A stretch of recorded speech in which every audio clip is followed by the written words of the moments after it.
അതുകൊണ്ട് തന്നെ അള്ളാഹു മനുഷ്യർക്ക് നൽകിയ അനേകം അനുഗ്രഹങ്ങളിൽ അതിപ്രധാനമായ ബുദ്ധി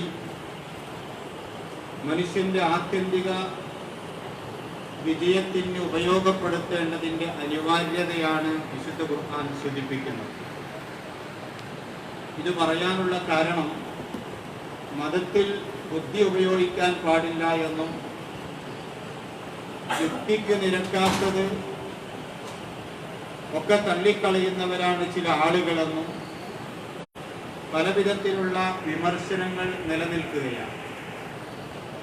യഥാർത്ഥത്തിൽ വിശുദ്ധ ഖുർആനിൽ യുക്തിക്ക് നിരക്കാത്ത യാതൊന്നുമില്ല എന്നുള്ളത് കൊണ്ട് തന്നെ ബുദ്ധിയുള്ള ആളുകൾ ഖുർആനിലെ ഒരു കാര്യവും തള്ളിക്കളയുന്നില്ല എന്ന് നമ്മൾക്കറിയാം. പിന്നീട് വരുന്നത് അതിൻ്റെ വിശദീകരണങ്ങളിൽ ഉണ്ടാകുന്ന ഹദീസുമായി ബന്ധപ്പെട്ട കാര്യങ്ങളാണ്. ഖുർആനിലെ മൗലികമായ തെളിവായി നമ്മൾ സ്വീകരിക്കുമ്പോൾ അതിൻ്റെ മൗലികതയ്ക്ക് നിരക്കാത്തത് ഹദീസുകളിൽ കാണപ്പെടുമ്പോൾ പണ്ഡിതന്മാർ തന്നെ സ്വീകരിച്ചിട്ടുള്ള ഒരു നിലപാടാണ് അത് അങ്ങനെ തന്നെ മാറ്റിവെക്കുക എന്നുള്ളത്. അപ്പോൾ ബുദ്ധിയുമായി ബന്ധപ്പെട്ടുകൊണ്ട് ഖുർആൻ പറയുന്ന ചില കാര്യങ്ങൾ ആദ്യം സൂചിപ്പിക്കാനാണ് ഞാൻ ഉദ്ദേശിക്കുന്നത്. ബുദ്ധി ഞാൻ നേരത്തെ സൂചിപ്പിച്ചതുപോലെ ഇതര ജന്തുജാലങ്ങളിൽ നിന്ന് അല്ലാഹു മനുഷ്യർക്ക് നൽകിയ സവിശേഷതയാണ്.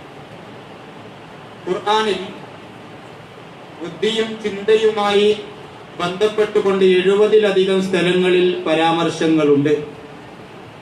അത് തന്നെ മതത്തിൽ ബുദ്ധിക്കും ചിന്തക്കുമുള്ള സ്ഥാനം എത്രയുണ്ട് എന്ന് നമ്മൾക്ക് വ്യക്തമാക്കി തരുന്ന കാര്യമാണ്. ഈ ബുദ്ധി കൊണ്ടാണ് അതൊരു പ്രകാശമാണ്. ബുദ്ധി ഒരു പ്രകാശമാണ്. ആ പ്രകാശം കൊണ്ടാണ് സത്യത്തെയും അസത്യത്തെയും വേർതിരിക്കാൻ, നേരിനെയും നെറുകേടിനെയും വ്യവച്ഛേദിക്കുവാൻ നമ്മൾക്ക് സാധിക്കുന്നത്. അങ്ങനെയാണ്. അതുകൊണ്ട് അള്ളാഹു തന്നെ പറഞ്ഞു, വലഖദ് കറംനാ ബനി ആദമ, മനുഷ്യരെ നാം ആദരിച്ചിരിക്കുന്നു എന്ന്. മനുഷ്യർക്ക് അള്ളാഹു നൽകിയ ആദരവ് അവന്റെ രൂപത്തിലോ സവിശേഷതകളിലോ അല്ല. ഒരുപാട് വ്യത്യാസങ്ങളുണ്ട്, വൈജാത്യങ്ങളുണ്ട്. പക്ഷെ അള്ളാഹു തന്നെ ആയത്തിന്റെ അവസാനം പറയുന്നുണ്ട്, കസീറൻ മിമ്മൻ ഖലഖനാ തഫ്ളീല, നാം സൃഷ്ടിച്ചിട്ടുള്ള ഇതര ജന്തുജാലങ്ങളിൽ നിന്ന് ഒരുപാട് സവിശേഷതകൾ നൽകപ്പെട്ടവരാണ് മനുഷ്യനെന്ന്. അതിലേറ്റവും പ്രത്യേകമായത് മനുഷ്യന്റെ ബുദ്ധിയാണ്. നേരത്തെ സൂചിപ്പിച്ചതുപോലെ നേരും നിറകേടും അതുകൊണ്ടാണ് നമ്മൾ വേർതിരിക്കുന്നത്. നല്ലതും ചീത്തയും മതത്തിൽ എന്നല്ല, ഭൗതിക കാര്യങ്ങളിലും നമ്മൾ വേർതിരിക്കുന്നത് നമ്മുടെ ബുദ്ധി കൊണ്ടാണ്. എൻ്റെ ഒരു ജോലി ഞാൻ സ്വീകരിക്കുമ്പോൾ എനിക്ക് അനുയോജ്യമാണോ അല്ല എന്ന് ഞാൻ ആലോചിക്കുന്നത് എൻ്റെ ബുദ്ധി കൊണ്ടാണ്. അതുകൊണ്ട് ബുദ്ധി എന്ന് പറയുന്നത്, ചിന്ത എന്ന് പറയുന്നത് അനിവാര്യമായ മൗലികമായ ഒരു സ്ഥാനമുള്ള ഒന്നാണ്.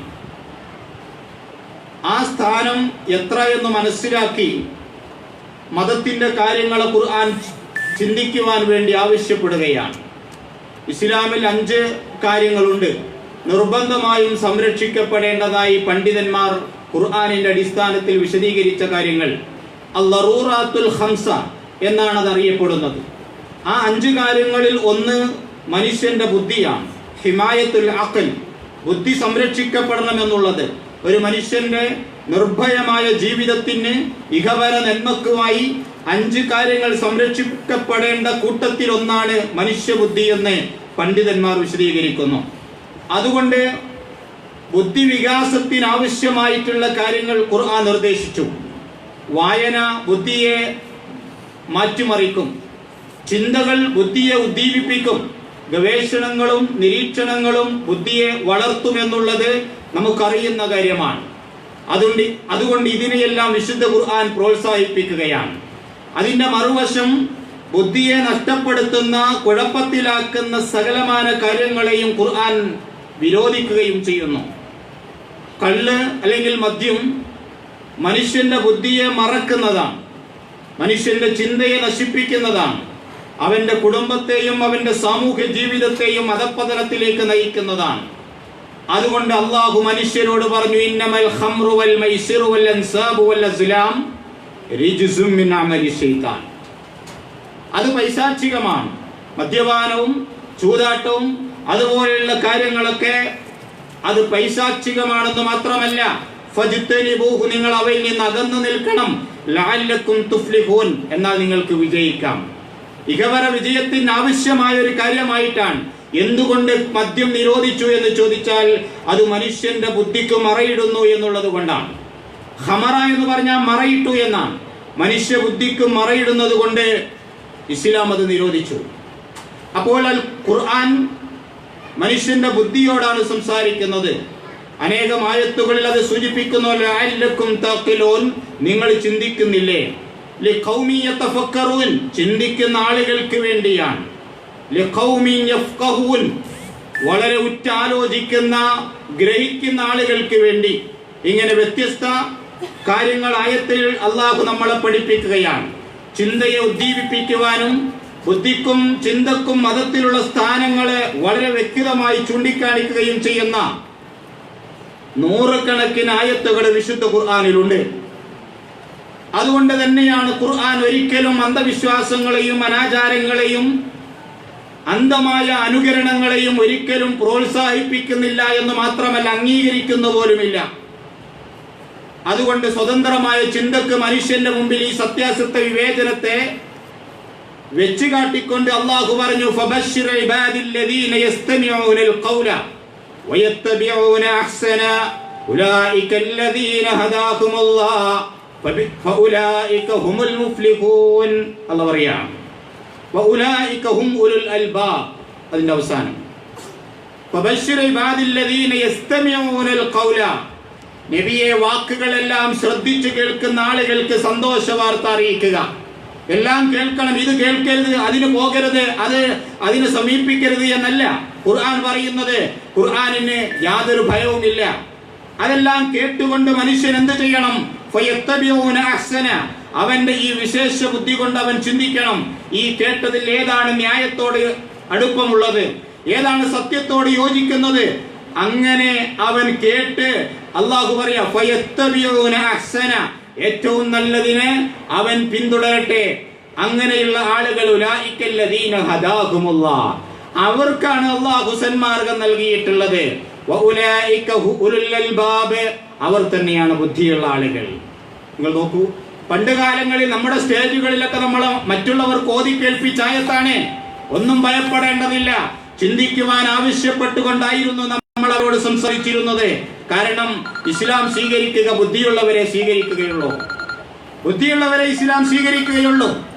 എന്നാൽ യുക്തിവാദികൾക്കൊരു വാദമുണ്ട്. ബുദ്ധിയെയും ചിന്തയെയും യുക്തിയെയും നിരാകരിച്ചുകൊണ്ടുള്ള അന്ധവിശ്വാസങ്ങളെ അനുകരിക്കലാണ് മതമെന്ന ഒരു ചിന്താഗതി യുക്തിവാദികൾ വെച്ചു പുലർത്തുകയാണ്. അവിടെയാണ് നമ്മൾ ഈ കാര്യങ്ങൾ ആലോചിക്കേണ്ടത്. ഇസ്ലാമിന്റെ മൗലികമായ അടിസ്ഥാന സിദ്ധാന്തങ്ങളെപ്പോലും യുക്തിക്ക് മുമ്പിൽ സമർപ്പിച്ചുകൊണ്ട് നിങ്ങൾ ചിന്തിക്കും എന്ന് പറയുന്ന നൂറുകണക്കിന് ആയത്തുകൾ വിശുദ്ധ ഖുർആനിൽ കാണാൻ കഴിയും. പ്രവാചകന്റെ സഖാക്കളിൽ അഗ്രേശ്വരനായിരുന്ന ഖാലിദ് ബിൻ വലീദ് റളിയല്ലാഹു അൻഹു, അദ്ദേഹം അറിയപ്പെടുന്നത് സൈഫുല്ല എന്നാണ്. എന്താ അങ്ങനെ അറിയപ്പെടാനുള്ള കാരണം? യുദ്ധതന്ത്രങ്ങളിൽ അഗ്രഗണ്യനായിരുന്നു ഖാലിദ് ബിൻ വലീദ്. കാരണം അങ്ങേയറ്റത്തെ കൂർമ്മ ബുദ്ധിയുള്ള വ്യക്തിയായിരുന്നു അദ്ദേഹം. ആ വ്യക്തിത്വത്തെ ഒരിക്കൽ നോക്കിക്കൊണ്ട് ഇസ്ലാം സ്വീകരിച്ച ഉടനെ അദ്ദേഹത്തോട് നബി തിരുമേനി പറഞ്ഞു അത്രേ, അൽഹംദുലില്ലാഹില്ലദീ ഹദാക, നിനക്ക് മാർഗദർശനം നൽകി അല്ലാഹുവിന് സർവസ്തുതി. പക്ഷേ എനിക്കൊരു വിശ്വാസം ഉണ്ടായിരുന്നു, ഖദ് കുന്തു അറാ ലക അഖ്ലൻ, നിനക്ക് ബുദ്ധിയുണ്ട് എന്ന് ഞാൻ മനസ്സിലാക്കിയിരുന്നു. അതുകൊണ്ട് റജൗതു അല്ലാ യുസ്ലിമക ഇല്ലാ ഇലൽ ഖൈർ, നിന്റെ ആ കൂർമ്മ ബുദ്ധിയുണ്ടല്ലോ യഥാർത്ഥ സത്യത്തിലേക്കല്ലാതെ നിന്നെ നയിക്കുകയില്ല എന്ന് ഞാൻ മനസ്സിലാക്കിയിരുന്നു എന്ന് അദ്ദേഹത്തിന്റെ ഇസ്ലാം ആശ്ലേഷണത്തിന്റെ ഏതാനും ദിവസങ്ങൾക്ക് ശേഷം ഖാലിദ് ബിൻ വലീദ് റളിയല്ലാഹു അൻഹുവിനോട് നബി തിരുമേനി പറഞ്ഞത്, ബുദ്ധിയുള്ളവനെ ഇസ്ലാം സ്വീകരിക്കാൻ കഴിയോ, ചിന്തിക്കുന്നവനെ ഇസ്ലാം അംഗീകരിക്കാൻ കഴിയോ എന്ന് നമ്മളെ ബോധ്യപ്പെടുത്തുന്ന കാര്യമാണ്. പ്രിയമുള്ളവരെ, അതുകൊണ്ട് തന്നെയാണ് ഇസ്ലാമിൽ ചില ആളുകളുടെ കർമ്മങ്ങൾ എഴുതപ്പെടുകയില്ല, അത് ചെയ്യാത്തതിനോ അവൻ ശിക്ഷിക്കപ്പെടുകയുമില്ല. മൂന്ന് വിഭാഗം ആളുകളാണത്. നബി സല്ലല്ലാഹു അലൈഹി വസല്ലമ പറഞ്ഞു റുഫിയൽ ഖലമു അനി സലാസ. മൂന്ന് വിഭാഗം ആളുകളിൽ നിന്ന് നന്മ തിന്മകളെ രേഖപ്പെടുത്തുന്ന പേന അല്ലാഹു ഉയർത്തിയിരിക്കുന്നു. അവരത് ചെയ്തില്ലെങ്കിൽ കുറ്റമില്ല. ഏതാണ് ആ മൂന്ന് കൂട്ടർ? നബി തിരുമേനി പറയാ അന്നാഇമു അനിൻ നാഇമി ഹത്താ യസ്തൈഖില. ഉറങ്ങിക്കിടക്കുന്നവൻ ഉണരുന്നത് വരെ. കാരണം ഉറക്കം മരണം പോലെയാണ്, അവന്റെ ബുദ്ധി അവിടെ പ്രവർത്തിക്കുന്നില്ല. അതുകൊണ്ട് ഉറങ്ങിക്കിടക്കുന്നവൻ ഉറങ്ങിപ്പോയാൽ നേരത്തിന് നമസ്കരിച്ചില്ലെങ്കിൽ ഉറക്കമുണർന്ന സമയത്ത് അവൻ നമസ്കരിക്കുക. ആ ഉറക്കത്തിന്റെ സമയം അവന് രേഖപ്പെടുത്തുകയില്ല, ആ കുറ്റം അവന്റെ മേൽ ഉണ്ടാവുകയില്ല. രണ്ടാമത്തേത് പ്രായപൂർത്തിയാകാത്ത കുട്ടി, ആ കുട്ടിക്ക് പ്രായപൂർത്തിയാകുന്നതുവരെ അവന്റെ കർമ്മങ്ങൾ എഴുതപ്പെടുകയില്ല. പറഞ്ഞതിന്റെ അർത്ഥം അവന് ശിക്ഷകൾ ഉണ്ടാവുകയില്ല. ബുദ്ധിയുള്ളവരോടാണ് ഇസ്ലാം സംസാരിക്കുന്നത്. അതുകൊണ്ട് തന്നെ ബുദ്ധിയുള്ളവരോട് സംസാരിക്കുമ്പോൾ തന്നെ മഹാനായ അലി റളിയല്ലാഹു അൻഹു പറഞ്ഞു, നിങ്ങൾ അഭിമുഖീകരിക്കുന്ന വിഭാഗം അവരുടെ ബുദ്ധിയെ, അവരുടെ സാഹചര്യങ്ങളെ പരിഗണിച്ചുകൊണ്ട് അവർക്ക് ഉൾക്കൊള്ളാൻ കഴിയുന്ന കാര്യങ്ങളെ നിങ്ങൾ സംസാരിക്കാൻ പാടുള്ളൂ എന്ന്. അതാണ് ഖുർആനിന്റെ ശൈലിയും അങ്ങനെ തന്നെയാണ്. മഹാനായ അലി റളിയല്ലാഹു അൻഹു പറയാ, ഹദ്ദിസുൻ നാസ ബിമാ യഅരിഫൂൻ. ജനങ്ങൾക്ക് മനസ്സിലാകുന്നത് നിങ്ങൾ അവരോട് സംസാരിക്കുവാൻ പാടുള്ളൂ. അതുഹിബ്ബൂന അല്ലാഹ അൻ യുകദ്ദബ അതുഹിബ്ബൂന അൻ യുകദ്ദബ അല്ലാഹു വറസൂലു. അല്ലാഹും അവന്റെ ദൂതനും വ്യാജമാക്കപ്പെടാൻ നിങ്ങൾ ഇഷ്ടപ്പെടുന്നുണ്ടോ? ഇല്ല എങ്കിൽ അവർക്ക് മനസ്സിലാകുന്ന കാര്യങ്ങൾ അവരോട് സംസാരിക്കുക. അവരുടെ ബുദ്ധിക്ക് അതീതമായ ഒരു സംസാരത്തിലേക്ക് അവരെ മനസ്സിലാക്കി കൊടുക്കാൻ നിങ്ങൾ ശ്രമിക്കരുത്. കാരണം മനസ്സിലാകാതെ പോകുമ്പോ അള്ളാഹുവിനെയും റസൂലിനെയും തള്ളിക്കളയാൻ കാരണമാകും. ഖുർആനിന്റെ ശൈലിയും അങ്ങനെ തന്നെയാണ്. ഖുർആനിന്റെ ആരംഭം മുതൽ അറേബ്യൻ ജനസഞ്ചയത്തിന്റെ സാമൂഹ്യമായ ഒരവസ്ഥ എന്തായിരുന്നു എന്ന് കൃത്യമായി അറിയുന്നവനാണല്ലോ അള്ളാഹു. വിദ്യാഭ്യാസമില്ലാത്ത, ഗവേഷണങ്ങളോ നിരീക്ഷണങ്ങളോ ഇല്ലാത്ത ഒരു ജനതയിലേക്ക് ഇറക്കേണ്ട കാര്യങ്ങൾ എന്താണ്, അവരെ ബോധിപ്പിക്കേണ്ട വിഷയങ്ങൾ എന്താണ്, അവർക്ക് മനസ്സിലാകുന്ന ഉദാഹരണങ്ങൾ എന്താണ്, ആ രൂപത്തിൽ തന്നെയാണ് അള്ളാഹു കാര്യങ്ങൾ അവതരിപ്പിച്ചത്. പക്ഷെ അവിടെ അവസാനിപ്പിച്ചിരുന്നെങ്കിൽ യുക്തിവാദികൾക്ക് പറയാമായിരുന്നു ഇതൊരു പഴഞ്ചൻ ഗ്രന്ഥമാണ് എന്ന്. പക്ഷേ അങ്ങനെയൊക്കെ പ്രതിപാദിക്കുമ്പോൾ തന്നെ പിന്നീട് വരുന്ന ആധുനിക സമൂഹത്തിന് അനുയോജ്യമായ രൂപത്തിലുള്ള പ്രയോഗങ്ങളും അതേ വിഷയത്തിൽ തന്നെ നടത്തി. ഞാനൊരു ഉദാഹരണം സൂചിപ്പിക്കാം. അള്ളാഹു മൃഗങ്ങളെ കുറിച്ച്, മൃഗങ്ങളെ വാഹനമായി ഉപയോഗിച്ചിരുന്ന അറബികൾ ഇന്ന് നമ്മൾ കാണുന്ന സൗകര്യങ്ങളില്ലാത്ത, വാഹനങ്ങളില്ലാത്ത, വിമാനങ്ങളില്ലാത്ത, കപ്പലുകളില്ലാത്ത ഒരു കാലഘട്ടത്തിൽ മൃഗങ്ങളെ വാഹനങ്ങളായി ഉപയോഗിച്ചിരുന്ന ആളുകൾ, ആ ആളുകളോട് അള്ളാഹു പറയാ വൽ അൻആമ ഖലഖഹാ ലക്കും. ആ മൃഗങ്ങളെ നിങ്ങൾക്ക് സൃഷ്ടിച്ചവനാണ് അള്ളാഹു, അല്ലെങ്കിൽ അള്ളാഹു ആണ് നിങ്ങൾക്ക് സൃഷ്ടിച്ചത്. ആ മൃഗങ്ങളിൽ നിങ്ങൾക്കുള്ള ഒരുപാട് ഉപകാരങ്ങളെ കുറിച്ച് പറഞ്ഞു. ഒരുപാട് കാര്യങ്ങളെ കുറിച്ച് പറഞ്ഞതിന് ശേഷം അള്ളാഹു പറയാണ് വൽ ഖൈല വൽ ബിഗാല വൽ ഹമീർ വൽ ബിഗാല വൽ ഹമീർ. കഴുതയെയും കോവർ കഴുതയെയും അതുപോലെ തന്നെ കുതിരയെയും ഒക്കെ നിങ്ങൾ വാഹനങ്ങളായി ലിതർകബൂഹ, നിങ്ങൾ വാഹനങ്ങളായി ഉപയോഗിക്കുന്നു. അന്നേ കാലഘട്ടത്തിലെ വാഹനങ്ങൾ അതാണ്. അതുകൊണ്ട് അവരുടെ ഏറ്റവും നല്ല, ഇന്ന് നമ്മൾ കാണുന്ന ഏറ്റവും നല്ല മുന്തിയ ഒരു വാഹനമായി നമ്മൾ കാണുന്നത് അവർക്ക് കുതിരയായിരുന്നു അന്ന്. അതുകൊണ്ട് അവരോട് അങ്ങനെയാണ് സംസാരിക്കുന്നത്. പക്ഷെ അള്ളാഹു അവിടെ അവസാനിപ്പിച്ചിരുന്നെങ്കിൽ ഇതൊരു പഴഞ്ചൻ ഗ്രന്ഥമാകുമായിരുന്നു. അവസാനിപ്പിച്ചില്ലല്ലോ. അതിനുശേഷം പറഞ്ഞത് എന്താ? നിങ്ങൾക്കറിയാത്തതും അവൻ സൃഷ്ടിക്കും, നിങ്ങൾക്കറിയാത്തതും അവൻ സൃഷ്ടിക്കും. ഇനി വരാൻ പോകുന്ന കാര്യ അവൻ സൃഷ്ടിക്കും, വരാൻ പോകുന്ന കാര്യ. മാലാത്താലമൂൻ, നിങ്ങൾക്കറിയാത്ത വാഹനങ്ങളും അവൻ ഇനി സൃഷ്ടിക്കും എന്നുള്ളതാണ്. നിങ്ങളൊന്ന് ആലോചിച്ച് നോക്കൂ. ആകാശത്തിലൂടെ 500-600 ആളുകളെ വഹിച്ചു പോകുന്ന ബോയ് വിമാനങ്ങള്, റോക്കറ്റുകളെ കുറിച്ചൊക്കെ അവരോട് സംസാരിച്ചിരുന്നെങ്കിൽ മുഹമ്മദിന്റെ ഭ്രാന്തിന് വേറെ ഒരു ഉദാഹരണം അവർക്ക് ആവശ്യമില്ലായിരുന്നു. ആയിരക്കണക്കിന് ടൺ ഭാരമുള്ള കപ്പലുകൾ സമുദ്രത്തിന്റെ മുകളിലൂടെ സഞ്ചരിക്കുമ്പോ സുഖസൗകര്യങ്ങളോടുകൂടി സംസാരിക്കുന്ന ഒരു കാര്യം മഹാനായ പ്രവാചകൻ അവരോട് സംസാരിച്ചിരുന്നെങ്കിൽ മുഹമ്മദിന്റെ ഭ്രാന്തിന് ഇനി വേറെ ഉദാഹരണം ആവശ്യമില്ല എന്ന വസ്തുതയിൽ അദ്ദേഹത്തിന്റെ റിസാലത്തിനെ അവർ തള്ളിക്കളയുമായിരുന്നു. പക്ഷേ അവർക്ക് മനസ്സിലാകുന്ന കാര്യങ്ങൾ, അവരുടെ വാഹനങ്ങളെ കുറിച്ച് അള്ളാഹു അവരോട് സംസാരിക്കുകയാണ്. അവിടെയാണ് ഖുർആൻ ശ്രദ്ധേയമാകുന്നത്. അവിടെയാണ് ബുദ്ധിക്ക് ഉൾക്കൊള്ളാൻ കഴിയുന്ന കാര്യങ്ങളാണ് ഓരോ ജനസമൂഹത്തോട് നിങ്ങൾ പറയേണ്ടത് എന്ന് മഹാനായ അലി റളിയല്ലാഹു അൻഹു പറഞ്ഞത്. എന്തിനാണ് ചിന്തിക്കുന്നത്? എന്തിനാണ് ബുദ്ധി തന്നത്? എന്തിനാണ് നമ്മൾക്ക് ബുദ്ധി തന്നത്? എന്തിനാണ് ചിന്തിക്കുന്നത്? പണ്ഡിതന്മാർ പറഞ്ഞു, ലിഅന്ന തഫക്കുറ മത്ലൂബുൻ ലിതഹ്ഖീഖിൽ ഹഖ്. സത്യം കണ്ടെത്തുന്നതിന് ബുദ്ധിയും ചിന്തയും അനിവാര്യമാണ് എന്നുള്ളതാണ്. സത്യം നമുക്ക് വേർതിരിക്കാൻ, നേരും നെറുകേടും വേർതിരിക്കാൻ, അത് ഭൗതികമാണെങ്കിലും പാരത്രികമാണെങ്കിലും ബുദ്ധി ആവശ്യമാണ് എന്നുള്ളതാണ്. അതുകൊണ്ട് ചിന്തിക്കാൻ പറഞ്ഞു, ആലോചിക്കാൻ പറഞ്ഞു. ഞാൻ ചേർത്ത് സൂചിപ്പിച്ചു പോലെ വിശുദ്ധ ഖുർആനിൽ 70-ലധികം സ്ഥലങ്ങളിൽ ചിന്തയെക്കുറിച്ചും ബുദ്ധിയെക്കുറിച്ചും പറയുന്നു. മഹാനായ പ്രവാചകന്റെ സഹാബത്തിൽപ്പെട്ട ഉബൈദ് ബിൻ ഉമൈർ റളിയല്ലാഹു അൻഹു ആയിഷ റളിയല്ലാഹു അൻഹയുടെ അടുക്കൽ വരികയാണ്. വന്നിട്ട് അവരോട് ചോദിക്കുന്നു, നിങ്ങൾ അള്ളാഹുവിന്റെ പ്രവാചകനിലൂടെ കൂടെ ജീവിച്ച ആ കാലഘട്ടങ്ങളിൽ പ്രവാചകനിൽ നിന്ന് നിങ്ങളെ ഏറെ അത്ഭുതപ്പെടുത്തിയ ഒരു കാര്യം ഒന്ന് പറഞ്ഞു തരുമോ? ആയിഷ റളിയല്ലാഹു അൻഹയോട് ഉബൈദ് ബിൻ ഉമൈർ റളിയല്ലാഹു അൻഹു ചോദിക്കുക, പ്രവാചകന്റെ അടുക്കൽ നിന്ന് നിങ്ങളെ ഏറ്റവും അത്ഭുതപ്പെടുത്തിയ ഒരു കാര്യം ഒന്ന് പറഞ്ഞു തരാമോ എന്ന്. ആയിഷ റളിയല്ലാഹു അൻഹു പറയാൻ തുടങ്ങി. ആ ചോദ്യം കേട്ടപ്പോൾ തന്നെ കരയാൻ തുടങ്ങി. കരഞ്ഞുകൊണ്ട് ആയിഷ റളിയല്ലാഹു അൻഹ പറയാ, എന്നെ ഏറ്റവും അത്ഭുതപ്പെടുത്തിയ ഒരു കാര്യം, ഒരിക്കൽ രാത്രി ഉറങ്ങുന്ന സമയം, പാതിരാ സമയത്ത് പ്രവാചകൻ എന്റെ അടുക്കൽ നിന്ന് എഴുന്നേൽക്കുകയാണ്. എന്നിട്ട് എന്നോട് പറഞ്ഞു, ആയിഷ, എന്നെ അല്പം വിട്ടേക്കൂ, അതഅബ്ബദു റബ്ബ, ഞാൻ എന്റെ റബ്ബിനെ ആരാധിക്കട്ടെ.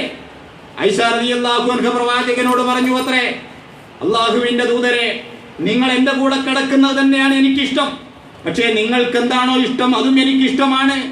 അങ്ങനെ നബി തിരുമേനി വുളൂ ചെയ്തു, നമസ്കരിക്കാൻ തുടങ്ങി. അങ്ങനെ ദീർഘമായ നമസ്കാരത്തിൽ ഖുർആൻ പാരായണം ചെയ്ത് പ്രവാചകന്റെ കണ്ണുകളിൽ നിന്ന് കണ്ണുനീര് താടിരോമങ്ങളിലൂടെ ഉറ്റി. അദ്ദേഹത്തിന്റെ വസ്ത്രം നനഞ്ഞിരിക്കുന്നു, പിന്നെയും ഉറ്റി. അദ്ദേഹത്തെ നമസ്കരിക്കുന്ന സ്ഥലം നനഞ്ഞിരിക്കുന്നു. ദീർഘമായി നമസ്കരിച്ചു കൊണ്ടിരിക്കുകയാണ്. ആ സമയത്ത് സുബഹിന്റെ സമയമാകുന്നത് വരെ നമസ്കരിച്ചു കൊണ്ടിരിക്കുക. പ്രവാചകന്റെ അടുക്കലേക്ക്, പള്ളിയിലേക്ക് ബിലാൽ റളിയല്ലാഹു അൻഹു കടന്നു വരുന്നു. നബി തിരുമേനിയുടെ ഈ ഒരവസ്ഥ കണ്ടപ്പോ ബിലാൽ റളിയല്ലാഹു അൻഹു കരഞ്ഞുപോയി. ദീർഘമായി നിന്ന് നമസ്കരിച്ച് കണ്ണുനീരൊഴുക്കി ദീർഘമായി നമസ്കരിക്കുന്ന പ്രവാചകന്റെ ആ കാഴ്ച കണ്ടപ്പോ ബിലാൽ റളിയല്ലാഹു അൻഹു ചോദിച്ചു, അല്ലാഹുവിന്റെ ദൂതരെ, ഗഫറല്ലാഹു ലക മാ തഖദ്ദമ മിൻ ദംബിക വമാ തഅഖറ, കഴിഞ്ഞുപോയതും വരാനിരിക്കുന്നതുമായ സകലമാന പാപങ്ങളും അയക്കപ്പെട്ട അങ്ങ് എന്തിനാണ് ഇങ്ങനെ കഷ്ടപ്പെടുന്നത് എന്ന് നബി തിരുമേനി കൊടുത്ത മറുപടി എന്തെന്നറിയോ? ലഖദ് നസലത് അലയ്യ ആയ, ഇന്ന് രാത്രി എനിക്ക് ഒരു ആയത്ത് ഇറങ്ങി, വൈലുൻ ലിമൻ ഖറഅഹ വലം യതഫക്കർ ഫീഹാ. ആ ആയത്തിനെ കുറിച്ച് ഏതൊരുവൻ പാരായണം ചെയ്യുകയും വലം യതഫക്കർ ഫീഹാ, അതാണ് എന്റെ വിഷയം, ആ ആയത്തിൽ പറഞ്ഞ കാര്യങ്ങളെ കുറിച്ച് ചിന്തിക്കാതിരിക്കുകയും ചെയ്യുന്നുവെങ്കിൽ വൈലുൻ ലഹു, അവന് തീരാ നഷ്ടമാണ്, നാശമാണ് എന്ന് പ്രവാചകൻ പറയുന്നു. എന്നിട്ട് ആയത്ത് ഓതി കേൾപ്പിച്ചു, ഇന്ന ഫീ ഖൽഖിസ് സമാവാതി വൽ അർളി വഖ്തിലാഫിൽ ലൈലി വൻ നഹാരി ലആയാതിൻ ലിഉലിൽ അൽബാബ്. റസൂൽ ഓതി കൊടുക്കുക, ഇന്ന് രാത്രി എനിക്ക് അവതരിച്ച ആയത്താണ്. ആ ആയത്തിനെ കുറിച്ച് അത് ഓതുകയും എന്നിട്ട് ചിന്തിക്കാതെ കേവലം വായിച്ചു പോകുന്ന ആളുകൾ, അവർക്ക് തീരാ നഷ്ടമാകുന്നു എന്ന്. ഏതാണ് ആയത്ത്? ഇന്ന ഫീ ഖൽഖിസ് സമാവാതി വൽ അർളി, ആകാശങ്ങളുടെയും ഭൂമിയുടെയും സൃഷ്ടിപ്പിന്റെ സംവിധാനത്തിൽ ചിന്തിക്കുന്ന ആളുകൾക്ക് മഹത്തായ ദൃഷ്ടാന്തങ്ങളുണ്ട് എന്ന് സൂചിപ്പിക്കുന്ന, അതുപോലെ തന്നെ രാപ്പകലുകൾ വ്യത്യാസപ്പെടുന്നതിലും അതിനെക്കുറിച്ച് ചിന്തിക്കാൻ നമ്മൾ പഠിച്ച് രാവും പകലും ഉണ്ടാകുന്നത്, ഭൂമി ഉരുണ്ടതാണ് എന്നൊക്കെ പഠിച്ചത് ഏറെ വൈകിയാണ്. പക്ഷേ 6-ാം നൂറ്റാണ്ടിൽ ഗലീലിയോ ഭൂമി ഉരുണ്ടതാണ് എന്ന് പറഞ്ഞു. പിന്നീട് നമ്മുടെ പുസ്തകങ്ങളിൽ വായിക്കപ്പെടുന്നതും പഠിപ്പിക്കപ്പെടുന്നതും ആദ്യമായി ഗലീലിയോ ആണ് ഭൂമി ഉരുണ്ടതാണെന്ന് പറഞ്ഞത്. അല്ല, അങ്ങനെയല്ല. യഥാർത്ഥത്തിൽ വസ്തുത അങ്ങനെയല്ല. മുസ്ലിം പണ്ഡിതന്മാർ തന്നെ ഈ ഭൂമി ഉരുണ്ടതാണ് എന്ന കാഴ്ചപ്പാടുള്ളവരായിരുന്നു. ആരൊക്കെയാണ് അവർ? മഹാനായ ഇബ്നു അബ്ബാസ് റളിയല്ലാഹു അൻഹു, ഇബ്നു തൈമിയ്യ, അതിന്റെ മുമ്പ് അതുപോലെ തന്നെ ഇബ്നു സീന, അതുപോലെയുള്ള പണ്ഡിതന്മാർക്കൊക്കെ ഭൂമി ഉരുണ്ടതാണ് എന്ന അഭിപ്രായക്കാരായിരുന്നു. അവിടെ ഗ്രന്ഥങ്ങളെ അത് കാണാൻ കഴിയും. പറഞ്ഞു വന്നത് എങ്ങനെയാണ് അവർക്ക് ഭൂമി ഉരുണ്ടതാണ് എന്ന് മനസ്സിലാക്കാൻ കഴിഞ്ഞത്? ഇതുപോലെയുള്ള ആയത്തുകളെ രാവും പകലും വ്യത്യാസപ്പെടണമെങ്കിൽ ഭൂമി ഉരുണ്ടതാണെങ്കിലേ അത് സംഭവ്യമാകൂ എന്ന് കൃത്യമായ ആയത്തിന്റെ ആഴങ്ങളിലേക്ക് ഇറങ്ങിച്ചെന്നപ്പോ ഗവേഷണങ്ങളുടെയും നിരീക്ഷണങ്ങളുടെയും ഫലമായി അവഗാഹമുള്ള പണ്ഡിതന്മാർക്ക് അത് മനസ്സിലാക്കാൻ കഴിഞ്ഞു. ജൂലിയസ് സീസറിന്റെ കാലഘട്ടത്തിൽ 365 ദിവസമുണ്ട് എന്ന് കണക്കാക്കിയതും ഈ അടിസ്ഥാനത്തിലാണ്. അതൊക്കെ ഗലീലിയോക്ക് മുമ്പുള്ള കാര്യങ്ങളാണ്. ഞാൻ സൂചിപ്പിക്കുന്നത് ഇങ്ങനെയാണ് അള്ളാഹു ഇവിടെ സംവിധാനിച്ചിരിക്കുന്ന കാര്യങ്ങളെ കുറിച്ച് ആലോചിക്കുവാനും ബുദ്ധി കൊടുത്ത് ചിന്തിക്കുവാനും അള്ളാഹു ആവശ്യപ്പെടുന്നത് അങ്ങനെയാണ്. പക്ഷേ നമ്മൾ ആലോചിച്ച് നോക്കൂ, മുസ്ലിം സമൂഹത്തിന്റെ പൗരാണിക ചരിത്രം നമ്മൾ വായിക്കുമ്പോൾ പൂർവ്വകാലങ്ങളിൽ ഉണ്ടായിരുന്ന ഈ അവഗാഹം പിന്നീട് ഒരു കാലഘട്ടത്തിൽ നഷ്ടപ്പെട്ടു പോയി. ഈ കാര്യങ്ങളെക്കുറിച്ച് മുസ്ലിങ്ങളല്ലാത്ത ആളുകൾ ചിന്തിക്കുകയും അതിനെക്കുറിച്ച് എഴുതുകയും ചെയ്തിട്ടുണ്ട്. മലയാള കവിതകളിൽ നമ്മൾക്കത് കാണാൻ കഴിയും. മലയാളത്തിന്റെ 3 കവികളിൽ ഉള്ളൂരിന്റെ അഭിപ്രായത്തിൽ കുടിലിൽ നിന്ന് കൊട്ടാരം വരെ ഉയർന്ന ഒരു അനുഗ്രഹീത കവിയാണ് തിലകൻ പണ്ഡിറ്റ് കറുപ്പ് എന്ന് പറയുന്ന ആൾ. ഈ കറുപ്പൻ ഏറെ അറിയപ്പെട്ടിട്ടില്ല.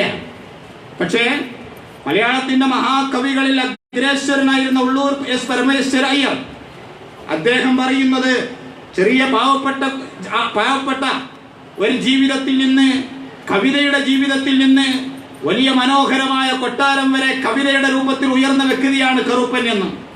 ആ കറുപ്പന്റെ കൃതിയിൽ നമുക്കിങ്ങനെ വായിക്കാൻ കഴിയുന്നു: ഓതിയാലൊട്ടും ഒടുങ്ങാത്ത ശക്തിയിൽ ജ്യോതിർഗമത്തിന്റെ ഗോളങ്ങളും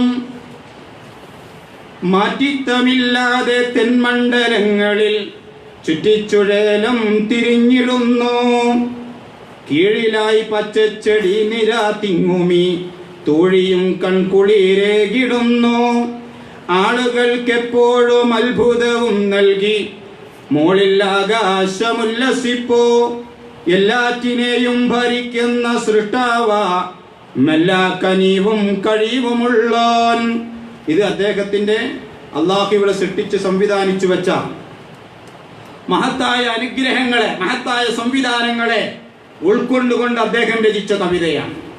നിങ്ങൾ ആലോചിച്ച് നോക്കൂ, മുസ്ലിങ്ങളല്ലാത്ത ആളുകൾ ഈ അണ്ടകടാഹങ്ങളുടെ സംവിധാനങ്ങളെ കുറിച്ച് എങ്ങനെ മനസ്സിലാക്കിയെന്ന് മനുഷ്യകുലത്തിന്റെ മുമ്പിൽ അവതരിപ്പിക്കുമ്പോൾ അതിന്റെ പിന്നിലൊക്കെ എല്ലാം അറിയുന്നവനായ കനിവും കഴിവുമുള്ള ഒരു പടച്ചവനുണ്ട്, ഒരു സൃഷ്ടാവുണ്ട് എന്ന് മനുഷ്യ സമൂഹത്തെ ബോധ്യപ്പെടുത്തുകയാണ്. ഇങ്ങനെ എത്രയോ ഉദാഹരണങ്ങൾ. ഈ കാര്യങ്ങളൊക്കെ അതിനെക്കുറിച്ച് ചിന്തിക്കുവാനാണ്. മതത്തിന്റെ മൗലികമായ കാര്യങ്ങൾ പോലും ബുദ്ധിയില്ലാതെ, ചിന്തയില്ലാതെ നിങ്ങൾ വിശ്വസിക്കണമെന്ന് അല്ലാഹു പറയുന്നില്ല. മതത്തിന്റെ മൗലികമായ കാര്യം എന്ന് പറയുമ്പോൾ പ്രാർത്ഥനയാണ് ഏറ്റവും മൗലികമായ കാര്യം. എന്തുകൊണ്ട് നിങ്ങൾ അല്ലാഹുവിനോട് മാത്രം ദുആ ചെയ്യണം? എന്തുകൊണ്ട് നിങ്ങൾ അല്ലാഹുവേതര വ്യക്തികളിലേക്കും ശക്തികളിലേക്കും നിങ്ങളുടെ പ്രാർത്ഥനകളും പ്രവർത്തനങ്ങളും ആരാധനകളും വഴി തന്നാൻ പാടില്ല എന്ന് വളരെ കണിശമായി പറയുന്നത് തെളിവുകളില്ലാതെയല്ല. അത് കേവലം ഒരു കൽപ്പനയല്ല. ആളുകൾ യുക്തിവാദികൾ പറയുന്നത് പോലെ കേവലം അന്ധവിശ്വാസങ്ങള് ദൈവത്തിൻ്റെതെന്ന രൂപത്തിൽ അനുകരിക്കാനുള്ള കൽപ്പനയല്ല അള്ളാഹു നൽകുന്നത്. മറിച്ച് ഞാൻ 2-3 ഉദാഹരണങ്ങൾ സൂചിപ്പിക്കാം. ഒന്നാമതായി ഇസ്ലാമിലെ ഏറ്റവും പ്രധാനപ്പെട്ട കാര്യം പ്രാർത്ഥനയാണ്. അദ്ദുആ. എന്തുകൊണ്ട് അള്ളാഹുവിനോട് മാത്രമേ ദുആ ചെയ്യാൻ പാടുള്ളൂ എന്ന് ഉദാഹരണങ്ങളില്ലാതെ അല്ല അള്ളാഹു ഉപമിക്കുന്നത്. ഉദാഹരണങ്ങൾ മനുഷ്യകുലത്തിന്റെ മുമ്പിൽ അവർക്ക് മനസ്സിലാകുന്ന രൂപത്തിൽ അള്ളാഹു ഉദാഹരിക്കുകയാണ്. മനുഷ്യകുലത്തെ വിളിച്ച് അള്ളാഹു പറഞ്ഞു, യാ അയ്യുഹന്നാസ്, ഹേ മനുഷ്യരെ, ളുരിബ മസലുൻ, നിങ്ങൾക്കിതാ ഒരു ഉദാഹരണം ഉദാഹരിക്കപ്പെടുകയാണ്. ഫസ്തമിഉ ലഹു, നിങ്ങളത് കേട്ടാൽ പോരാ, നിങ്ങളത് ശ്രദ്ധിച്ച് കേൾക്കണം. എന്നിട്ട് അള്ളാഹു ഉദാഹരണം പറയാൻ. ആരുടെ ഉദാഹരണം? അള്ളാഹു അല്ലാത്ത വ്യക്തികളിലേക്കും ശക്തികളിലേക്കും പ്രാർത്ഥനയ്ക്ക് വേണ്ടി പോകുന്ന ആളുകളെ വിളിച്ച്, ഇന്നല്ലദീന തദ്ഊന മിൻ ദൂനില്ലാഹ് ലൻ യഖ്ലുഖൂ ദുബാബ. അല്ലാഹു പറയാം, ഇന്നല്ലദീന തദ്ഊന മിൻ ദൂനില്ലാഹ്, നിങ്ങളിൽ അല്ലാഹുവിനെ കൂടാതെ ഉള്ളവരോട് ദുആ ചെയ്യുന്ന ആളുകൾ, ദുആ ചെയ്യുന്നവർ അല്ലെങ്കിൽ ദുആ ചെയ്യപ്പെടുന്നവർ, ലൻ യഖ്ലുഖൂ ദുബാബൻ, അവർ ഈച്ചയെ പോലും സൃഷ്ടിച്ചിട്ടില്ല. അവരൊരു ഈച്ചയെ പോലും സൃഷ്ടിച്ചിട്ടില്ല. വലൗ ഇജ്തമഉ ലഹു, ഇനിയൊരു ഈച്ചയെ സൃഷ്ടിക്കാൻ അവരെല്ലാവരും ഒരുമിച്ച് കൂടിയാൽ പോലും അവർക്കതിന് സാധിക്കുകയില്ല. എന്തിനേറെ അവർക്ക് മുമ്പിൽ എന്തെങ്കിലും ഒരു ഈച്ച അവരുടെ ശരീരത്തിൽ ഇരുന്നാൽ, അവർക്ക് മുമ്പിൽ വന്നാൽ, അല്ലെങ്കിൽ ആ ഈച്ചയെ അവരിൽ നിന്ന് ഈച്ച എന്തെങ്കിലും കവർന്നെടുത്താൽ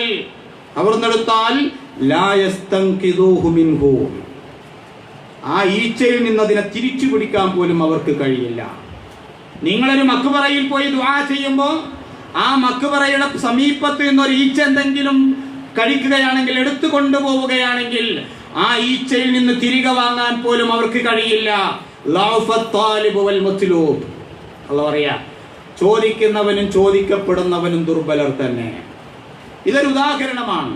ആർക്കും ചിന്തിക്കാം, സത്യമാണ് എന്ന് ബോധ്യപ്പെട്ടാൽ ആ സത്യം സ്വീകരിക്കാനാണ് അള്ളാഹു പറയുന്നത്. നിങ്ങൾ ആലോചിച്ചു നോക്കൂ. പക്ഷെ ഇത് ആളുകൾക്ക് മനസ്സിലാവാതിരുന്നതല്ല. പ്രവാചകന്റെ കാലഘട്ടത്തിൽ ആളുകൾ അള്ളാഹു അല്ലാത്തവരോട് ദുആ ചെയ്യാൻ ആരംഭിച്ചത്. നൂഹ് നബിയുടെ കാലഘട്ടത്തിലും ആദ്യമായി അള്ളാഹു അല്ലാത്ത വ്യക്തികളിലേക്ക്, ശക്തികളിലേക്ക് ദുആകൾ, പ്രാർത്ഥനകൾ വഴിതന്നിയത് ഈ സത്യം അവർക്ക് മനസ്സിലാക്കാത്തത് കൊണ്ടല്ല. അപ്പൊ അള്ളാഹുവിന്റെ പ്രവാചകൻ അവരോട് ഈ കാര്യം പറഞ്ഞപ്പോ നിങ്ങളൊന്ന് ആലോചിച്ചു നോക്കൂ. പ്രവാചകന്റെ കാലഘട്ടത്തിൽ 3 കാരണങ്ങളാണ് അവർ അള്ളാഹു അല്ലാത്തവരോട് ദുആ ചെയ്യാൻ പറഞ്ഞത്. 3 ഞാൻ വിശദീകരിക്കുന്നില്ല. പക്ഷെ ഇതിലൊരു കാര്യം നമ്മൾ വ്യക്തമായി മനസ്സിലാക്കേണ്ട ഒരു കാര്യം, എന്തുകൊണ്ട് ഞങ്ങൾ അള്ളാഹു അല്ലാത്തവരോട് ദുആ ചെയ്യുന്നു? അവർ പറഞ്ഞൊരു ഉദാഹരണം, ഒരു കാര്യം എന്താ? ന്യായം. വജദിനാ ആബാഅനാ കദാലിക യഫഅലൂൻ. വജദിനാ ആബാഅനാ, ഞങ്ങളുടെ പിതാക്കന്മാർ അങ്ങനെയാണ്, കദാലിക അങ്ങനെയാണ്, അപ്രകാരമാണ് എന്ത് യഫഅലൂൻ അങ്ങനെ ചെയ്യുന്നതാ കണ്ടത്. അപ്പൊ ന്യായം നിങ്ങൾ പറയുന്നതോ അത് മറ്റൊരു വിഷയം. ഞങ്ങളുടെ വാപ്പമാര്, പിതാക്കന്മാര്, പ്രപിതാക്കന്മാര് അവരൊക്കെ ഇങ്ങനെ ചെയ്യുന്നതാണ് ഞങ്ങൾ കണ്ടത്. ന്യായമുണ്ട് അവർക്ക്. 3ാമത്തെ ന്യായമാണ്. 2 വേറെ ഉണ്ട്, സമയമില്ലാത്തത് കൊണ്ട് അതിലേക്ക് പോകുന്നില്ല. ഈ 3ാമത്തെ ഉദാഹരണം ഞാൻ എന്തുകൊണ്ട് അവർ ഈ ന്യായം പറഞ്ഞു? അള്ളാഹു പറയാ, ഈ ന്യായം പറഞ്ഞപ്പോ അള്ളാഹു അവരോട് തിരിച്ചു ചോദിക്കുക, അവലൗ കാന ആബാഉഹും ലാ യഫ്ഖഹൂന ലാ യഖിലൂന ശൈഅൻ വലാ യഹ്തദൂൻ. അള്ളാഹു അവരോട് ചോദിക്കുന്ന ചോദ്യം എന്താ? അവലൗ കാന ആബാഉഹും, അവരുടെ പിതാക്കന്മാരായിരുന്നെങ്കിൽ, ലാ യഖിലൂന ശൈഅ, അവർ യാതൊന്നും ചിന്തിക്കുന്നവരല്ലായിരുന്നുവെങ്കിൽ, വലാ യഹ്തദൂൻ, അതുപോലെ തന്നെ അവർ മാർഗദർശനം ലഭിച്ചവരുമല്ലായിരുന്നെങ്കിൽ, അവരെ തന്നെയാണോ നിങ്ങൾ ഫോളോ ചെയ്യുക? അവരെ തന്നെയാണോ നിങ്ങൾ പിൻപറ്റുക? എന്തു മനോഹരമായ ഉദാഹരണങ്ങൾ ചരിത്രങ്ങൾ നിരത്തി അള്ളാഹു പറയാ, എന്തുകൊണ്ട് നിങ്ങൾ എന്നെ മാത്രം ആരാധിക്കണം? വെറുതെ പറഞ്ഞതല്ല. വേണമെങ്കിൽ അങ്ങനെ അള്ളാഹുവിന് പറയാ. അള്ളാഹുവിന്റെ സൃഷ്ടികളായ മനുഷ്യൻ അതിന് നിർബന്ധിതരായി തീരുമായിരുന്നു. പക്ഷെ അങ്ങനെയല്ലല്ലോ പറഞ്ഞത്. മനുഷ്യർക്ക് ബുദ്ധി കൊടുത്തിട്ട് കാലാകാലങ്ങളായി ലോകത്തിലേക്ക് വന്ന പ്രവാചകന്മാരൊക്കെ പറഞ്ഞത്, നിങ്ങൾ ബുദ്ധി കൊടുത്ത് ചിന്തിക്കുവിൻ. അവരും ഒരുപാട് ഉദാഹരണങ്ങൾ പറഞ്ഞു. അപ്പൊ നമ്മൾ മനസ്സിലാക്കേണ്ട കാര്യം, ഈ പറഞ്ഞ ന്യായത്തെ അള്ളാഹു ഗണ്ണിക്കുകയാണ് ചെയ്തത്. പിന്നെ ചരിത്രപരമായി നമ്മൾ കാണുന്ന മറ്റൊരു കാര്യം, ആളുകൾ നേതാക്കന്മാരെ അനുസരിച്ചു വരിക. അന്ധമായ അനുകരണം, ആരാധനയുടെ വിഷയത്തിൽ അന്ധമായ അനുകരണം പാടില്ല. അതിൽ ഉദാഹരണം 1 ഞാൻ സൂചിപ്പിച്ചത്. 2ാമത് തഖ്ലീദു സാദാത്തി വൽ കുബറ, നേതാക്കന്മാരെയും അതുപോലെ തന്നെ ആളുകൾക്കിടയിൽ സ്ഥാനമാനങ്ങളുള്ള ആളുകളെയും ഒക്കെ അന്ധമായി അനുകരിക്കുന്ന ഒരവസ്ഥ ഉണ്ടാവുക. ഇത് പരലോകത്ത് നമ്മൾ വെറുതെ പറയുന്നതല്ല. പരലോകത്തിലെ നരകത്തിലേക്ക് തെളിയിക്കപ്പെടുന്ന സന്ദർഭത്തിൽ ആ നരകത്തിലേക്ക് പോകാനിരിക്കുന്ന ആളുകൾ പറയാ, അവരുടെ നഷ്ടബോധത്തെ കുറിച്ച് അവർ പറയാ, വഖാലൂ റബ്ബനാ ഇന്നാ അതഅനാ സാദതനാ വകുബറാഅനാ ഫഅളല്ലൂന സബീലാ. അല്ലാഹു പറയുന്നത് എന്താ? വഖാലൂ, അവർ പറയുമത്രേ, റബ്ബനാ, ഞങ്ങളുടെ നാഥ, ഇന്നാ അതഅനാ സാദതനാ, ഞങ്ങളുടെ നേതാക്കന്മാരെ അനുസരിച്ചു പോയി, വകുബറാഅനാ, ഞങ്ങളിൽ വലിയവരാണ് എന്ന് ഞങ്ങൾ വിശ്വസിച്ചിരുന്ന ആളുകളെയും ഞങ്ങൾ അനുസരിച്ചു പോയി, ഫഅളല്ലൂന സബീലാ, അവരാണ് യഥാർത്ഥത്തിലുള്ള പാതയിൽ നിന്ന് ഞങ്ങളെ തെറ്റിച്ചു കളഞ്ഞത്. എന്താണല്ലോ പറയുന്നത്? വളരെ കൃത്യമായ ഉദാഹരണം. ഏതൊരു കാലഘട്ടത്തിലും അന്ധമായി അനുകരിക്കാൻ പറയുന്നില്ല. എത്രയോ വലിയ ആളുകളായിരുന്നു കാലാന്തരങ്ങളിൽ ജീവിച്ചു പോയ മഹത്തുക്കൾ എന്ന് പറയുന്ന ആളുകൾ. പക്ഷേ അവരെ പോലും അന്ധമായി അനുസരിക്കാൻ പറഞ്ഞിട്ടില്ല. പ്രവാചകരെ മാത്രമേ നമ്മൾ ആ രൂപത്തിൽ അനുസരിക്കേണ്ടതുള്ളൂ. അതും അന്ധമായിട്ടല്ല, അദ്ദേഹം തെളിവുകൾ കൊണ്ടുവന്നു. ഖുർആൻ അള്ളാഹുവിന്റെ കലാമ. ആ ഖുർആൻ പറയാ, അനേകം തെളിവുകൾ ഉദ്ധരിച്ചുകൊണ്ട് പറയാ. അപ്പോ ഈ ആളുകൾ എന്താ, മുൻകാലങ്ങളിൽ ആളുകൾക്ക് എന്തു പറ്റിയെന്നാ പറഞ്ഞു? അവർ നേതാക്കന്മാരെ അന്ധമായി അനുസരിച്ചു. ഈ ഒരു പ്രവണത ഇന്ന് തുടർന്നു വരുന്നുണ്ട്. അന്ന് ഇംഗ്ലീഷ് വാക്കുകളൊന്നും ഇല്ലായിരുന്നു. ഇന്നിപ്പോ നമുക്ക് വേണമെങ്കിൽ അതിന് ഫാൻസ് എന്ന് പറയാം, അന്ധമായി അനുകരിക്കുന്നതിന്. അന്ന് കാലഘട്ടത്തിൽ ആളുകൾ ചെയ്തത് തന്നെയാണ്. അള്ളാഹു അല്ലാത്തവരോട് എന്തുകൊണ്ട് നിങ്ങൾ ദുആ ചെയ്യുന്നു എന്ന് പറഞ്ഞപ്പോൾ അവര് പറഞ്ഞത് എന്താ? ഞങ്ങളുടെ പിതാക്കന്മാരെ മുമ്പുള്ള ആളുകളൊക്കെ അങ്ങനെ കണ്ടു. അതൊരു ഫാൻസ്. എന്താ ഈ ഫാൻസ് എന്ന് പറഞ്ഞാൽ? ആ ആൾക്ക് വേണ്ടി, ന്യായമാണെങ്കിലും അന്യായമാണെങ്കിലും അയാൾക്ക് വേണ്ടി ഞാൻ വാദിക്കുക എന്നുള്ളതാ ഫാൻസിന്റെ അർത്ഥം. അപ്പൊ അങ്ങനെയാകുമ്പോ എന്താണ് ഇവിടെ സംഭവിക്കുന്നത് എന്നുള്ളതാണ്. ഇന്നും അങ്ങനെ തന്നെയാണ് സംഭവിച്ചു കൊണ്ടിരിക്കുന്നത്. ആ കാര്യങ്ങൾ വളരെ വ്യക്തമായി പറയാം. അവരുദാഹരണം സൂചിപ്പിക്കാം. ഇപ്പൊ നമുക്കറിയാം, അന്ധവിശ്വാസങ്ങളെ കുറിച്ച് പറയുമ്പോൾ അതിന്റെ ഒരു ഭാഗം തന്നെയാണ് സിഹ്റിലുള്ള വിശ്വാസം. ഇത് ഉദാഹരിക്കാൻ കാരണം ഇപ്പൊ കാലികമായി ചർച്ച നടന്നുകൊണ്ടിരിക്കുന്ന ഒരു വിഷയമായതുകൊണ്ട് ഈ വിഷയവുമായി ഒന്ന് ബന്ധപ്പെടുത്തിയെന്ന് മാത്രം. ഹദീസിൽ അങ്ങനെ വന്നിരിക്കുന്നു എന്ന് പറയുന്നു. ശരി, ഹദീസിൽ അങ്ങനെ വന്നിരിക്കുന്നു. അപ്പൊ അത് വിശ്വസിക്കാത്ത, അല്ലെങ്കിൽ അത് ശിർക്കാണ് എന്ന് കൃത്യമായി ബോധമുള്ള ആളുകൾ ഉണ്ട് ഒരു ഭാഗത്ത്. അതുപോലെ തന്നെ അത് വിശ്വസിക്കുന്ന ആളുകൾ ചോദിക്കുന്നത് എന്താ? അത് നിങ്ങൾ വിശ്വസിക്കൽ നിർബന്ധമാണ്. അല്ല എങ്കിൽ ആ ബുഖാരി റിപ്പോർട്ട് ചെയ്ത ഹദീസ് റിപ്പോർട്ട് ചെയ്ത ബുഖാരി മുശ്രിക്കായിരുന്നോ? അതൊക്കെ അങ്ങനെ സിഹ്ർ നബി തിരുമേനിക്ക് ഫലിച്ചു എന്ന് പറഞ്ഞിരിക്കുന്ന മുൻ പണ്ഡിതന്മാരൊക്കെ മുശ്രിക്കാണോ? അത് നമ്മളെ ജോലിയല്ല. ഒരാളെ മുശ്രിക്കാക്കൽ നമ്മളെ ജോലിയല്ല. നബി തിരുമേനി അങ്ങനെ ചെയ്തിട്ടില്ല. പക്ഷെ നമുക്ക് ഇങ്ങനെ പറയാം, ആ കാര്യം ശിർക്കാണ് എന്ന് പറയാം. അപ്പൊ അത് നബിക്ക് ഫലിച്ചിട്ടില്ല, അല്ലെങ്കിൽ നബിക്ക് അങ്ങനൊന്നും സംഭവിച്ചിട്ടില്ല എന്ന് പറയുന്ന ആളുകളോ മുൻ പണ്ഡിതന്മാരിൽ തന്നെ ഉണ്ടല്ലോ. അപ്പൊ യഥാർത്ഥത്തിൽ ഇന്നൊരു ഖേദകരമായ വസ്തുത, സിഹിറിൽ വിശ്വസിക്കൽ ശിർക്കാണ് എന്ന് പറയുന്ന നമ്മുടെ കേരളക്കരയിലുള്ള വലിയ നേതാക്കന്മാർ തന്നെ ശിർക്കാണെന്ന് പറയുന്നു. എന്നാലും ഈ തൗഹീദുമായി കലർത്തിയിട്ട് ഐക്യപ്പെടാൻ പറയുമ്പോൾ എങ്ങനെ നമുക്ക് തൗഹീദ് പറയാൻ കഴിയുമെന്നുള്ളതാണ് പ്രശ്നം. ഞാൻ അതിലേക്ക് പോകുകയല്ല. ഞാനിത് സൂചിപ്പിച്ചത് എന്താ അറിയോ? ചിലപ്പോൾ നമ്മളൊക്കെ ഇങ്ങനെ ആലോചിക്കും ഈ ചോദ്യം കേൾക്കുമ്പോൾ, എന്ത്, അപ്പൊ ബുഖാരി അത് റിപ്പോർട്ട് ചെയ്തല്ലോ, അപ്പൊ ബുഖാരി മുശ്രിക്കാ? അത് നമ്മളെ ജോലിയല്ല. പക്ഷെ വേണമെങ്കിൽ നമുക്ക് ചോദിക്കാം, ഇത്രയും വലിയൊരു ഹദീസ് ഉണ്ടായിട്ട് നൂറുകണക്കിന് ആയത്തുകൾ ഖുർആനിലുണ്ട് നബിക്ക് സിഹറുമായി ബന്ധപ്പെട്ട് അമാനി മൗലവിയുടെ തഫ്സീറിൽ എന്ന് പറയുമ്പോ, എന്റെ വലിയ പണ്ഡിതനായിരുന്ന ഇത്രയും വലിയൊരു തഫ്സീർ എഴുതിയ അമാനി മൗലവി എന്തുകൊണ്ട് ഈ ഹദീസ് അദ്ദേഹത്തിന്റെ പരിഭാഷയിൽ ഉൾപ്പെടുത്തിയില്ല? അദ്ദേഹത്തിന്റെ തഫ്സീറിൽ അത് സ്ഥാപിക്കാൻ എന്തുകൊണ്ട് ഉപയോഗപ്പെടുത്തിയില്ല? വേണമെങ്കിൽ നമുക്ക് തിരിച്ചു ചോദിക്കാം. ഇവിടെ തിരിച്ചു ചോദ്യമല്ല ഉദ്ദേശം. ഈ ഒരു ചോദ്യം എന്തിനാ അറിയോ? മുശ്രിക്കാഹോ, ബുഖാരിനെ പോലെ അവർ മുശ്രിക്കാക്കി എന്ന് പറയാനാ? അല്ല, അത് നമ്മളെ ജോലിയല്ല. ഇത് ഏതുപോലെ മൂസാ നബിയോട് ഫറോവ ചോദിച്ചതുപോലെയാ. നിങ്ങൾ അള്ളാഹിനെ മാത്രം ആരാധിക്കണം, അള്ളാഹുവാണ് നമ്മുടെ റബ്ബ് എന്ന് പറഞ്ഞപ്പോ ഫറോവ സംവാദത്തിന്റെ സമയത്താ ചോദിക്കുന്നത്. അങ്ങനെ മൂസ പറയുന്നുവെങ്കിൽ ഫമാ ബാലുൽ ഖുറൂനിൽ ഊലാ, നമുക്ക് മുമ്പ് കഴിഞ്ഞു പോയ നമ്മുടെ മുൻഗാമികളായ ആളുകളില്ലേ, അവരൊക്കെ മൂസ വരുന്നതിന്റെ മുമ്പ് ജീവിച്ചു പോയ ആളുകളാ. നമ്മൾ ജീവിച്ചതുപോലെ തന്നെ അവരും ജീവിച്ചത്. മൂസ പറയുന്ന കണക്കിന് അവരുടെ അവസ്ഥ എന്താ? അവരൊക്കെ നരകത്തിലാണോ? ഫറോവക്കറിയ സത്യം. പിന്നെ എന്തിനാ ഈ ചോദ്യം? മൂസാ നബി പറയണം എന്ത്? അവരൊക്കെ നരകത്തിലാണ്. അപ്പൊ മൂസാ നബിക്കെതിരെ ഇവരെ തിരിച്ചുവിടാനായിരുന്നു ഫറോവയുടെ തന്ത്രം. അത് വളരെ കൃത്യമായി മനസ്സിലാക്കിയ മൂസ അലൈഹി സ്വലാത്തു വസ്സലാമിന്റെ മറുപടിയാണ് നമുക്ക് പറയാനുള്ളത്. എന്താ? മൂസാ നബി പറഞ്ഞു, ഇൽമുഹാ ഇൻദ റബ്ബി ഫീ കിതാബിൻ. ആ മുൻകഴിഞ്ഞു പോയ ആളുകളെ കുറിച്ച് എന്തോ അവരെല്ലാ കാര്യങ്ങളും ഒരു കിതാബിൽ രേഖപ്പെടുത്തി വെച്ച അല്ലാഹുവിന്റെ അടുക്കലുണ്ട്. ലാ യദില്ലു റബ്ബി വലാ യൻസാ. എന്റെ റബ്ബിന് ഒരിക്കലും മറവി സംഭവിക്കുകയില്ല, അതേപോലെ തന്നെ എന്റെ റബ്ബിന് തെറ്റുപറ്റുകയില്ല. അവരെ കുറിച്ചുള്ള കാര്യം അവർക്കറിയാം. അവരെ കുറിച്ച് നിങ്ങളോട് ചോദിക്കപ്പെടുകയില്ല, നിങ്ങളെ കുറിച്ച് അവരോടും ചോദിക്കപ്പെടുകയില്ല. എന്ത് വ്യക്തമാണ് മൂസാ നബിയുടെ മറുപടി. അതാണ് നമുക്കും പറയാനുള്ളത്. കാരണം എന്താ? ചോദ്യം ചെയ്യപ്പെടാതെ വിശ്വസിക്കേണ്ടത്, നമ്മൾ അനുകരിക്കേണ്ടത് മഹാനായ പ്രവാചക സല്ലല്ലാഹു അലൈഹി വസല്ലമയെ മാത്രമാണ്. മഹാനായ ഇമാം മാലിക് മദീനയിലെ പ്രവാചകന്റെ ഖബറിലേക്ക് ചൂണ്ടി അദ്ദേഹം പറഞ്ഞല്ലോ, ആകാശത്തിന്റെ ചുവട്ടിൽ ഒരാളുടെയും വാക്ക് ചോദ്യം ചെയ്യപ്പെടാതെ വിശ്വസിക്കാൻ ആരെങ്കിലും ഉണ്ടെങ്കിൽ അത് ഈ ഖബറിൽ കിടക്കുന്ന മഹാനായ അഷ്റഫുൽ ഖൽഖ് സല്ലല്ലാഹു അലൈഹി വസല്ലമയുടെ വാക്കുകൾ മാത്രമാണ് എന്ന് പറഞ്ഞത് നമുക്ക് ഓർമ്മയില്ലേ? അതിന്റെ ചുവട്ടിലുള്ള എല്ലാവരും തുല്യരാണ് ദീനിന്റെ വിഷയത്തിൽ. അതുകൊണ്ട് തന്നെ നമ്മൾ ആരെയും ആക്ഷേപിക്കേണ്ടതില്ല. പക്ഷെ ഒരു കാര്യം ഉറപ്പിക്കണം, മതത്തിൽ ബുദ്ധിക്ക് യോജിക്കാത്ത ഒരു കാര്യമില്ല, യുക്തിക്ക് നിരക്കാത്ത ഒരു കാര്യം വിശുദ്ധ ഖുർആൻ അവതരിപ്പിച്ചിട്ടില്ല. അങ്ങനെ ആയിരുന്നെങ്കിൽ നിങ്ങൾ ചിന്തിക്കുമെന്ന് പറയേണ്ട കാര്യമില്ലല്ലോ. കുറച്ച് ആളുകൾ ചിന്തിച്ചു പോയാൽ, മുഹമ്മദിനേക്കാൾ ബുദ്ധിയുള്ള ആളുകൾ ചിന്തിച്ചു പോയാൽ ഈ ഖുർആന്റെ അവസ്ഥ എന്താ? അതുകൊണ്ട് ഖുർആനിന്റെ വെല്ലുവിളി ഇന്നും ലോകാവസാനം വരെ നിലനിൽക്കുകയാണ്. ഇസ്ലാമിൽ ക്രിസ്ത്യാനിസത്തിൽ കാണുന്നത് പോലെ അന്ധമായ വിശ്വാസങ്ങളില്ല.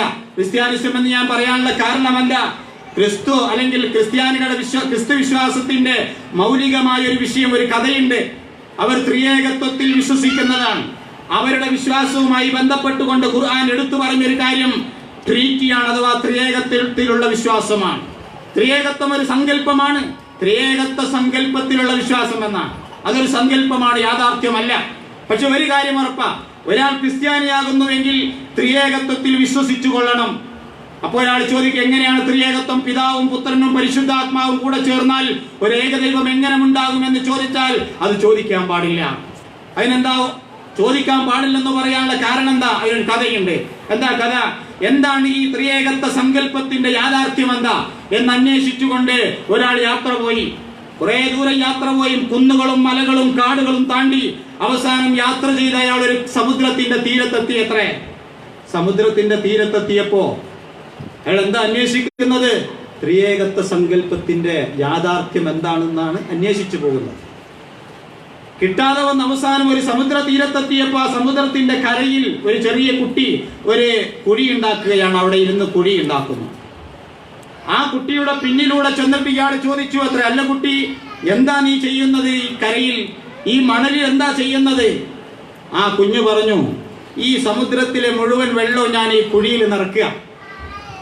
ഈ സമുദ്രത്തിലെ മുഴുവൻ വെള്ളവും ഞാൻ ഈ കുഴിയിൽ നിറക്കുകയാണ്. അപ്പൊ അയാൾ പറഞ്ഞു, എന്തൊരു മണ്ടത്തരമാണ് നീ ചെയ്യുന്നത്, എന്തൊരു കഴിയാത്തൊരു കാര്യമാണ് നീ ചെയ്യുന്നത്.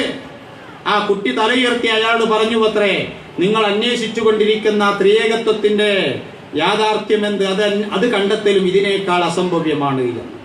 ഉത്തരം കിട്ടാതെ ആ മനുഷ്യൻ തിരിച്ചു പോന്നു എന്ന, പിന്നെ അത് ചോദ്യം ചെയ്യപ്പെടാതെ വിശ്വസിക്കൽ ക്രിസ്ത്യാനിസത്തിന്റെ ഏറ്റവും മൗലികമായ ഒരു സിദ്ധാന്തമായി മാറി. അത് ഇസ്ലാമിലില്ല. ഇസ്ലാമിൽ ബുദ്ധി കൊണ്ടും അതേപോലെ തന്നെ ചിന്ത കൊണ്ടും യുക്തി കൊണ്ടും കാര്യങ്ങളെ അപഗ്രഥിച്ചുകൊണ്ടും മനസ്സിലാക്കുവാനുള്ള ആഹ്വാനങ്ങളാണ് വിശുദ്ധ ഖുർആൻ നൽകുന്നത്. അതാണ് വിശുദ്ധ ഖുർആൻ നൽകുന്നത്. അതുകൊണ്ടാണ് നമുക്കറിയാം, മഹാനായ നബി സല്ലല്ലാഹു അലൈഹി വസല്ലമയുടെ അടുക്കൽ ഏത് ചരിത്രപരമായ കാര്യങ്ങളിൽ പോലും അങ്ങനെയാണ്.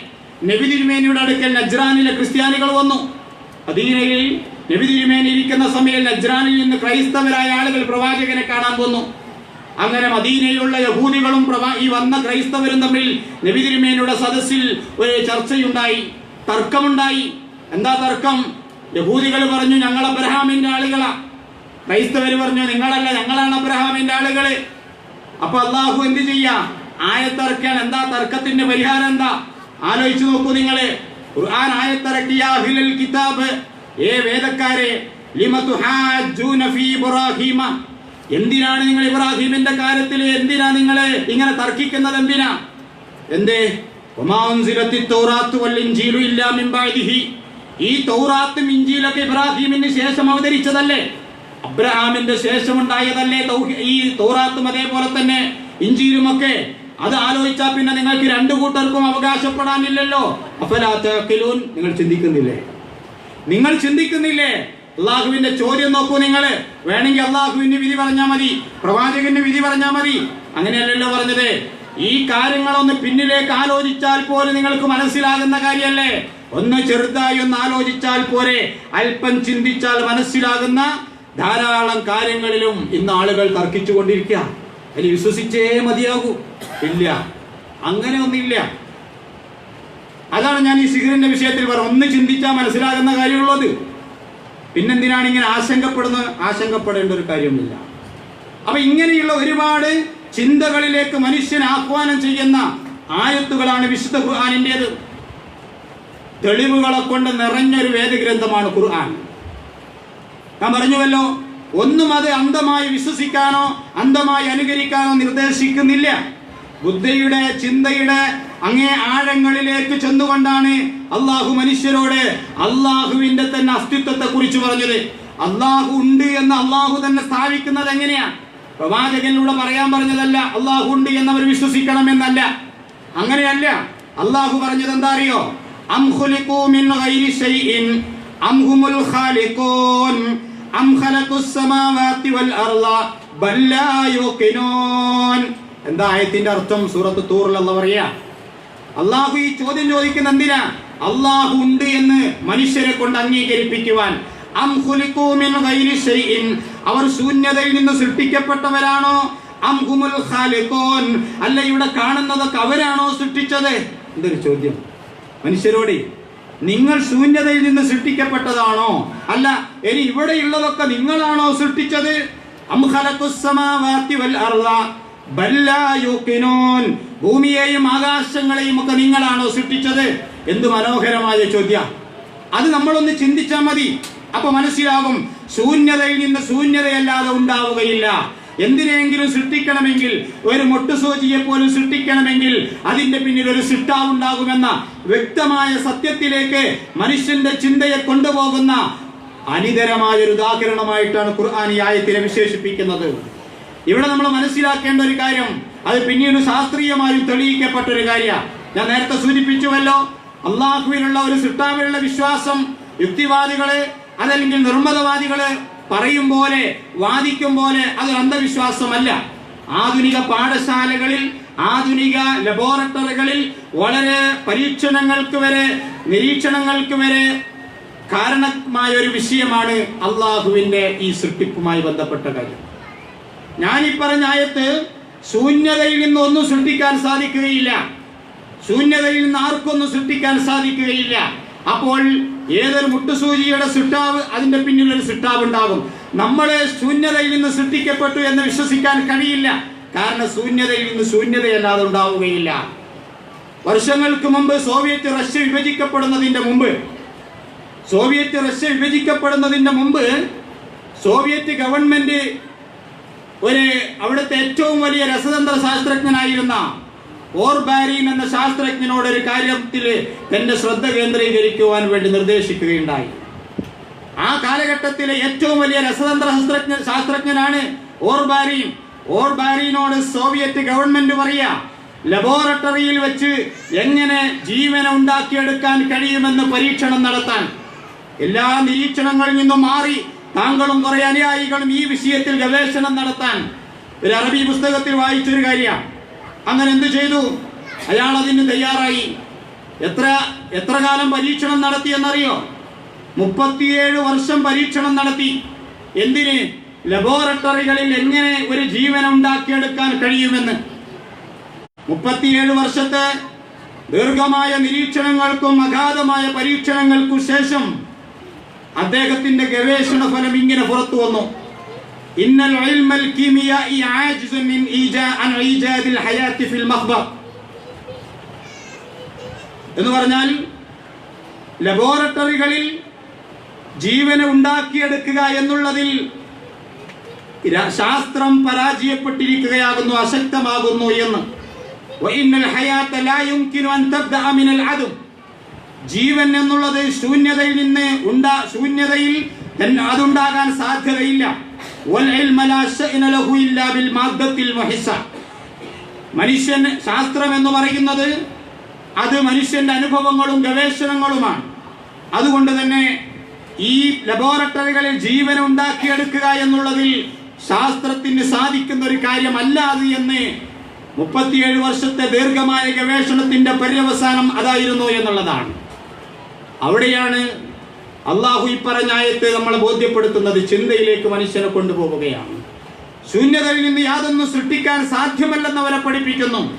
ശാസ്ത്രമില്ലാതിരുന്ന ഒരു കാലഘട്ടത്തിൽ പള്ളി ദർസുകളിൽ അല്ല കലാലയങ്ങളിൽ പോകാത്ത പ്രവാചകൻ അവിടുന്ന് ഓരോ കാര്യങ്ങൾ പറയുമ്പോൾ അറബികളോട് പോലും ആ കാര്യം ഓതിക്കൊടുക്കുമ്പോൾ നിങ്ങളൊന്ന് ആലോചിച്ച് നോക്കൂ, അതേ ആയത്തിൽ നിന്ന് നിലനിൽക്കുകയാണ്.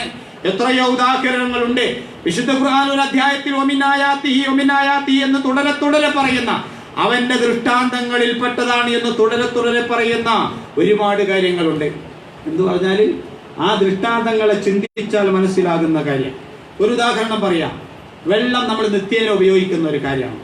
അപ്പൊ വെള്ളത്തെ കുറിച്ച് അള്ളാഹു പറഞ്ഞു, അഫറഅയ്തുമുൽ മാഅ അല്ലദീ തശ്റബൂൻ, നിങ്ങൾ കുടിക്കുന്ന വെള്ളത്തെ കുറിച്ച് നിങ്ങൾ ചിന്തിച്ചു നോക്കിയിട്ടുണ്ടോ? അൻതും അൻസൽതുമൂഹു മിനൽ മുസ്നി അം നഹ്നുൽ മുൻസിലൂൻ, ആകാശത്തുനിന്ന് നിങ്ങളാണോ അതിനെ ഇറക്കിയതല്ല നമ്മളാണോ? അവിടെ അവസാനിക്കുന്നില്ല. അതിലെ രഹസ്യം എന്താ? ലൗ നശാഉ ജഅൽനാഹു ഉജാജാ ഫലൗലാ തശ്കുറൂൻ, ലൗ നശാഉ ജഅൽനാഹു ഉജാജാ, നാം ഉദ്ദേശിച്ചിരുന്നുവെങ്കിൽ ആ വെള്ളത്തെ ഉപ്പുരസമുള്ളതാക്കുമായിരുന്നു. ഉജാജ് എന്ന് പറഞ്ഞാൽ ഉപ്പുരസമുള്ളത്. അങ്ങനെയാണെങ്കിൽ കുടിക്കാൻ പറ്റുമോ? കുളിക്കാൻ പറ്റുമോ? കൃഷി ചെയ്യാൻ പറ്റുമോ? ഒന്നിനും പറ്റില്ല, ഒന്നിനും പറ്റില്ല. അപ്പൊ നിങ്ങൾ കുടിക്കുന്ന ഈ വെള്ളം എത്രമാത്രം അനുഗ്രഹീതമാണ്. വെള്ളത്തിന് വെള്ളം തന്നെ കിട്ടണം. അതിനൊരു ഗ്ലാസ് പാൽ കുടിച്ചിട്ട് കാര്യമില്ല, ദാഹം തീർക്കാൻ. അതുകൊണ്ട് അല്ലാഹു പറയാ ഫലൗലാ തശ്കുറൂൻ, എന്നിട്ട് എന്താ നിങ്ങൾ നന്ദി കാണിക്കാത്തത്? ഇതൊക്കെ ആരാ ഇറക്കി തന്നത് എന്ന് അറബികളെ ആ ജനസഞ്ചയത്തോട് അന്ന് ചോദിക്കുക. ആ ചോദ്യത്തിനൊരു പ്രസക്തി ഉണ്ട് അന്ന്. ഇന്ന് വേറൊരു പ്രസക്തി ഉണ്ട്. അന്നത്തെ പ്രസക്തി എന്താ? മഴ നൽകുന്നത് അല്ലാഹുവാണ് എന്നവർ വിശ്വസിച്ചിരുന്നു. ജനിപ്പിക്കുന്നതും മരിപ്പിക്കുന്നതും അല്ലാഹുവാണ് എന്നവർ വിശ്വസിച്ചിരുന്നു. ആ ആളുകളോട് വീണ്ടും ചോദിക്കുക, ഇതൊക്കെ ഇറക്കിയത് അല്ലാഹുവാണെങ്കിൽ അവൻ ഉദ്ദേശിച്ച അതിനെ കൈപ്പുരുചിയുള്ളതാക്കാൻ കഴിയും. അതൊരു ഉദാഹരണമാണ്. ചിന്തിക്കാൻ വേണ്ടിയിട്ട് പറയാം, ചിന്തിക്കാൻ വേണ്ടിയിട്ട് പറയാം. അപ്പൊ ഇങ്ങനത്തെ ഒട്ടനേകം ഉദാഹരണങ്ങൾ വിശുദ്ധ ഖുർആനിൽ നമുക്ക് കാണാൻ കഴിയും. ഇതൊക്കെയും ആവശ്യപ്പെടുന്നത് എന്താ? ചിന്തിക്കുവാനാണ്. ഒരു ഉദാഹരണം കൂടെ പറഞ്ഞ് ഞാൻ അവസാനിപ്പിക്കാം. ഞാൻ നേരത്തെ പറഞ്ഞല്ലോ വമിൻ ആയാതിഹി, വമിൻ ആയാതിഹി എന്ന് പറഞ്ഞ് അടിക്കടി പറയുന്ന ഒരുപാട് കാര്യങ്ങളുണ്ട്. അതിനൊരൊറ്റ കാര്യം നമ്മുടെ ജീവിതവുമായി ബന്ധപ്പെട്ട് അല്ലാഹു പറയാ. എല്ലാ നിക്കാഹ് ഖുതുബകളിൽ നമ്മൾ കേൾക്കുന്ന ഒരു ആയത്തുണ്ടല്ലോ, വമിൻ ആയാതിഹി അൻ ഖലഖ ലക്കും മിൻ അൻഫുസിക്കും അസ്വാജാ, നിങ്ങൾക്ക് നിങ്ങളിൽ തന്നെ അല്ലാഹു ഇണകളെ സംവിധാനിച്ചിരിക്കുന്നു. നിങ്ങൾക്ക് നിങ്ങളിൽ തന്നെ അല്ലാഹു ഇണകളെ സൃഷ്ടിച്ചു തന്നിരിക്കുന്നു. അതിന്റെ കാര്യങ്ങളും കാരണങ്ങളും പറഞ്ഞു. ലിതസ്കുനു ഇലൈഹാ വജഅല ബൈനകും മവദ്ദതൻ വറഹ്മ. ഞാൻ വിശദീകരിക്കല്ല, നമ്മളൊന്ന് ആലോചിച്ച് നോക്കൂ എന്താണ് ആ ആയത്തിൽ പറയാ. അത് പറഞ്ഞതിന് ശേഷം അവസാനം പറയുന്നുണ്ട്, ഇന്ന ഫീ ദാലിക ലആയാതിൻ ലിഖൗമി യതഫക്കറൂൻ, ചിന്തിക്കുന്ന ആളുകൾക്ക് അതിൽ ദൃഷ്ടാന്തമുണ്ട്. എന്താ ദൃഷ്ടാന്തം? കല്യാണം കഴിച്ച കുട്ടികളുണ്ടാവും എന്നുള്ളതാ? അല്ല, അതല്ല ദൃഷ്ടാന്തം. അത് കല്യാണം കഴിക്കാന്നാലും ചിലപ്പോൾ ഉണ്ടാവും. പിന്നെ എന്താ അതിലുള്ള ദൃഷ്ടാന്തം? ആ ദൃഷ്ടാന്തം 2-3 ആദ്യം പറഞ്ഞു. എവിടെയോ കിടക്കുന്ന ഒരു പെണ്ണിനെ നിങ്ങൾ പോയി കണ്ട് ആ പെണ്ണുമായി നിങ്ങൾ കല്യാണം ഉറപ്പിച്ച അവർക്കിടയിൽ ഒരു സ്നേഹബന്ധം വളർന്നു വരുന്നുണ്ട്. ഒരുപക്ഷെ ആ പെണ്ണിനെ നിങ്ങൾ നേരത്തെ കണ്ടിട്ടുണ്ടാവും, അപ്പല്ല. പിന്നീട് അതാണ് എന്റെ സഖി എന്ന് ഉറപ്പിച്ചു കഴിഞ്ഞാൽ പിന്നെ അവർക്കിടയിൽ ഉണ്ടായിത്തീരുന്ന, പിന്നെ അവർക്ക് രണ്ടാൾക്കും എന്തേ ആവശ്യം ഉണ്ടാവുള്ളൂ? ഈ കല്യാണം എത്രയും പെട്ടെന്നൊന്ന് നടക്കണം. പിന്നെ അവർക്ക് ദിവസം പോകില്ല, ഉറപ്പിച്ചു കഴിഞ്ഞാൽ ദിവസം പോകില്ല. കാരണം എന്താ? അവരുടെ മനസ്സിൽ അത്രയധികം സ്നേഹബന്ധം വളർന്നു വന്നു ആ നിക്കാഹോട് കൂടി. അപ്പൊ അവരുടെ മനസ്സിൽ കല്യാണം 2 ആഴ്ച കഴിഞ്ഞിട്ടാണെങ്കിൽ ആ 2 ആഴ്ച അവർക്ക് 2 കൊല്ലം പോലെ അങ്ങനെ തോന്നും. അത്രയും ബേജാറാ. പാപ്പാന്റെ മനസ്സിലോ പെണ്ണിന്റെ ശ്രീധരമുള്ള കല്യാണമാണെങ്കിൽ പിന്നെ മൂപ്പർക്ക് ഈ 2 ആഴ്ച 2 ദിവസം കൊണ്ട് പോയ പോലെ തോന്നും. അതിൽ കാണുന്ന ഒരു രഹസ്യം എന്താ? ആ ഒരു സ്നേഹബന്ധം എങ്ങനെ ഉണ്ടാക്കിയെടുക്കുന്നു എന്നുള്ളതാണ്. പണ്ഡിതന്മാർ ഒരുപാട് ഗ്രന്ഥങ്ങളിൽ ആ കാര്യം വിശദീകരിച്ചിട്ടുണ്ട്. കേവലം ലൈംഗിക ബന്ധമല്ല, അവിടെ ആത്മീയ ബന്ധം സ്ഥാപിക്കപ്പെടുകയാണ്. അതല്ലാത്ത വേശ്യാവൃത്തിയെ കുറിച്ച് മനഃശാസ്ത്ര പണ്ഡിതന്മാര് പറഞ്ഞെന്നറിയോ? അവിടെ നടക്കുന്നത് ശാരീരിക ബന്ധം, അങ്ങനെ ഒരു ബന്ധം മാത്രമാണ്. പക്ഷേ വൈവാഹിക ബന്ധത്തിലൂടെ നടക്കുന്നത് ആത്മീയമായ സ്നേഹബന്ധത്തിന്റെ അതിരുകളില്ലാത്തൊരു ആനന്ദകരമായ ഒരു ജീവിതത്തിലേക്ക് ദമ്പതികളെ മനുഷ്യകുലത്തെ കൊണ്ടുപോകുന്ന അനിർവചനീയമായ അള്ളാഹുവിന്റെ ഒരു സംവിധാനത്തെ കുറിച്ചുള്ള ഒരു വലിയ ദൃഷ്ടാന്തമാണ് അള്ളാഹു ഇവിടെ സൂചിപ്പിക്കുന്നത്. അവിടെയാണ് അങ്ങനെ ഒരുപാട് കാര്യങ്ങൾ വിശുദ്ധ ഖുർആനിലുണ്ട്. അതുകൊണ്ട് ഇതിനെക്കുറിച്ചൊക്കെ അള്ളാഹു പറയുന്നത് നിങ്ങൾ ചിന്തിക്കുവാനാണ്. അവിടെയാണ് ഖുർആൻ ബുദ്ധിയോട് ആവശ്യപ്പെടുന്നത്, ചിന്തയോട് ആവശ്യപ്പെടുന്നത്, യുക്തിയോട് ആവശ്യപ്പെടുന്നത്. അങ്ങനെയാണ്. ബുദ്ധിയില്ലാത്ത ഭ്രാന്തന്മാരോട് ഖുർആൻ സംസാരിക്കുന്നില്ല. അതുകൊണ്ട് ഖുർആൻ യുക്തിഭദ്രമായ ഗ്രന്ഥമാണ്. യുക്തിഭദ്രമായ ഗ്രന്ഥം എന്ന് മാത്രമല്ല, മുസ്ലിങ്ങളിൽപ്പെട്ട ചില ആളുകൾ ആക്ഷേപിക്കുന്നത് ഇവർ അഖലാനികളാണ്, ബുദ്ധി കൊണ്ട് മാത്രം ചിന്തിക്കുന്നവരാ എന്ന് പറയാം. ബുദ്ധി കൊടുത്ത് തന്നെ ചിന്തിക്കേണ്ടത്. അഖലാനികൾ എന്ന് പറഞ്ഞാൽ ബുദ്ധിയുള്ളവരെന്നാണ്. ബുദ്ധി കൊടുത്ത് ചിന്തിക്കുന്ന, ബുദ്ധി കൊടുത്താണ് ചിന്തിക്കേണ്ടത്. ശരി. അപ്പൊ അവസാനം സൂചിപ്പിക്കാനുള്ള മറ്റൊരു കാര്യം എന്താ അറിയാം? ബുദ്ധി കൊടുക്കാത്ത ആളുകളെ, ബുദ്ധി ഉണ്ടായിട്ട് അത് ഉപയോഗപ്പെടുത്താത്ത ആളുകളെ കുറിച്ച് അള്ളാഹു പറഞ്ഞതും കൂടെ മനസ്സിലാകുമ്പോൾ ഈ വിഷയം പൂർണ്ണമാകും. ബുദ്ധിയുണ്ട് പക്ഷെ ചിന്തിക്കുന്നില്ല. നമ്മൾ പറയല കാശുണ്ട് ചെലവാക്കൂല, അവനെ പറ്റി എന്താ പറയാ, പിശുക്കനെന്ന് പറഞ്ഞു. പക്ഷെ ഇവിടെ അങ്ങനെയല്ല അള്ളാഹ് പറഞ്ഞത്. ഇന്ന ശർറ ദവാബി ഇൻദല്ലാഹ്, അള്ളാഹുവിന്റെ അടുക്കൽ ഏറ്റവും മോശക്കാരായ ആളുകൾ അസ്സുമ്മു അൽ ബുഖ്, ഊമകളും അതുപോലെ തന്നെ ബധിരന്മാരുമാണ്. അല്ലദീന ലാ യഖിലുൻ, ചിന്തിക്കാത്ത. ഇവിടെ പറഞ്ഞത് സാധാരണ ഊമനെ കുറിച്ചല്ല, സാധാരണ ബധിരനെ കുറിച്ചല്ല. ചിന്തിക്കുവാനുള്ള എല്ലാ അവയവങ്ങളും അള്ളാഹു നൽകിയിട്ട്, എന്നിട്ട് അതുപോലെ തന്നെ വിശേഷ ബുദ്ധി നൽകിയിട്ട് അത് ഉപയോഗപ്പെടുത്താത്ത ആളുകൾ, അവരെ കുറിച്ചാ പറഞ്ഞു. മാത്രമല്ല വേറെ സൂറത്തുൽ അറാഫിലെ 179-ാമത്തെ ആയത്തില്, സാധാരണ നമ്മൾ ഒരുപാട് കേട്ട് പരിചയമുള്ള ഒരു ആയത്താണല്ലോ, വലഖദ് ദറഇനാ ലിജഹന്നമ കതീറൻ മിനൽ ജിൻ. ചിന്തിക്കാത്ത ആളുകൾക്കുള്ള സങ്കേതത്തെ കുറിച്ച് പറയാ. നരകത്തെ സംവിധാനിച്ചിരിക്കുന്നത് കതീറൻ മിനൽ ജിന്നി വൽ ഇൻസി, കുറെ മനുഷ്യന്മാരെയും ജിന്നുകളെയും ഇടാൻ വേണ്ടിയിട്ടാണ് നരകം. അവിടെ കുറെ മൃഗങ്ങൾ ഉണ്ടാവില്ല, അവരൊക്കെ പോയിക്കോളാം, അപ്പൊ സ്ഥലം ഉണ്ടാവില്ല എന്ന് വിചാരിക്കണ്ട. അള്ളാഹു പറയുന്ന എന്താ അറിയോ, ഈ നരകത്തെ അള്ളാഹു സൃഷ്ടിച്ചത് ധാരാളമായി മനുഷ്യരെയും ജിന്നുകളെയും അതിൽ നിറക്കാൻ വേണ്ടിയിട്ടാ. ആരാണവര്? അവർക്ക് ഹൃദയങ്ങളുണ്ട് പക്ഷെ അവർ ഗ്രഹിക്കുകയില്ല. അവർക്ക് കണ്ണുകളുണ്ട്, ആ കണ്ണുകളെ കൊണ്ട് അവർ കാണുകയില്ല. അവർക്ക് കാതുകളുണ്ട്, ആ കാതുകളെ കൊണ്ട് അവർ കേൾക്കുകയില്ല. അവരാരെ പോലെയാണ്? അവർ മൃഗങ്ങളെ പോലെയാണ്, കന്നുകാലികളെ പോലെയാണ്. ബൽഹും അവല്, അല്ല അതിനേക്കാൾ മോശക്കാരാ. കാരണം കന്നുകാലികൾക്ക് ഇതൊന്നുമില്ലല്ലോ, പിന്നെ അവരെങ്ങനെ ചിന്തിക്കുക? അപ്പൊ കന്നുകാലികളെ പോലെ എന്ന് പറഞ്ഞാൽ കന്നുകാലികൾക്ക് മോശം. അപ്പൊ അതുകൊണ്ട് അള്ളാഹു പറഞ്ഞു ബൽഹും അവല്, അതിനേക്കാൾ മോശം. ഉലൈക ഹുമുൽ ഗാഫിലൂൻ, അവർ അശ്രദ്ധരായ ആളുകളാണ്. അപ്പൊ ഈ പറഞ്ഞതിൽ നിന്ന് ഒരു കാര്യം വളരെ വ്യക്തമാണ്. ഇസ്ലാമിൽ യുക്തിക്കും ചിന്തക്കും ബുദ്ധിക്കും വളരെ പ്രാധാന്യമാണ് നൽകിയിട്ടുള്ളത്. ആ പ്രാധാന്യം മനസ്സിലാക്കിക്കൊണ്ട് തന്നെയാണ് കാലാകാലങ്ങളായി പ്രവാചകന്മാർ വന്നതും അവർ സമൂഹത്തോട് പറഞ്ഞതും. അന്ധവിശ്വാസങ്ങളെ ഞങ്ങൾ പറയുന്നതിനനുസരിക്കണമെന്നല്ല, നിങ്ങൾ ബുദ്ധി കൊടുത്ത് ചിന്തിച്ച് കാര്യങ്ങളെ വ്യവച്ഛേദിക്കണം എന്നുള്ളതാണ്.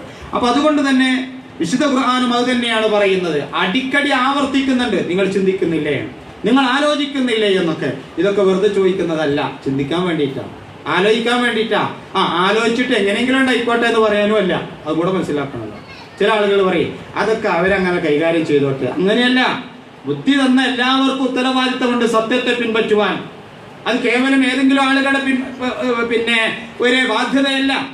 അസത്യമായി പ്രചരിപ്പിക്കപ്പെടുന്നുണ്ടെങ്കിൽ ഇന്നതാണ് അതിന്റെ സത്യമെന്ന് പറഞ്ഞു കൊടുക്കാൻ ബുദ്ധി കൊണ്ട് ആ കാര്യങ്ങളെ മനസ്സിലാക്കിയ ആളുകൾക്ക് അവകാശമുണ്ടെന്നല്ല, ഉത്തരവാദിത്തമുണ്ട് എന്നുള്ളതാണ്. അപ്പൊ അതുകൊണ്ട് ദഅവത്ത് അവസാനിക്കുന്നില്ല. ദഅവത്ത് കൂടുതൽ ശക്തമാക്കേണ്ട ആവശ്യകതയാണ് ഇന്ന് നമ്മൾ നേരിട്ടുകൊണ്ടിരിക്കുന്നത്. ആണാണെങ്കിലും പെണ്ണാണെങ്കിലും. ഞാനിപ്പോൾ അതിനൊക്കെ ഇറങ്ങിയാലേ അതാകെ ബുദ്ധിമുട്ടുണ്ടാവേ.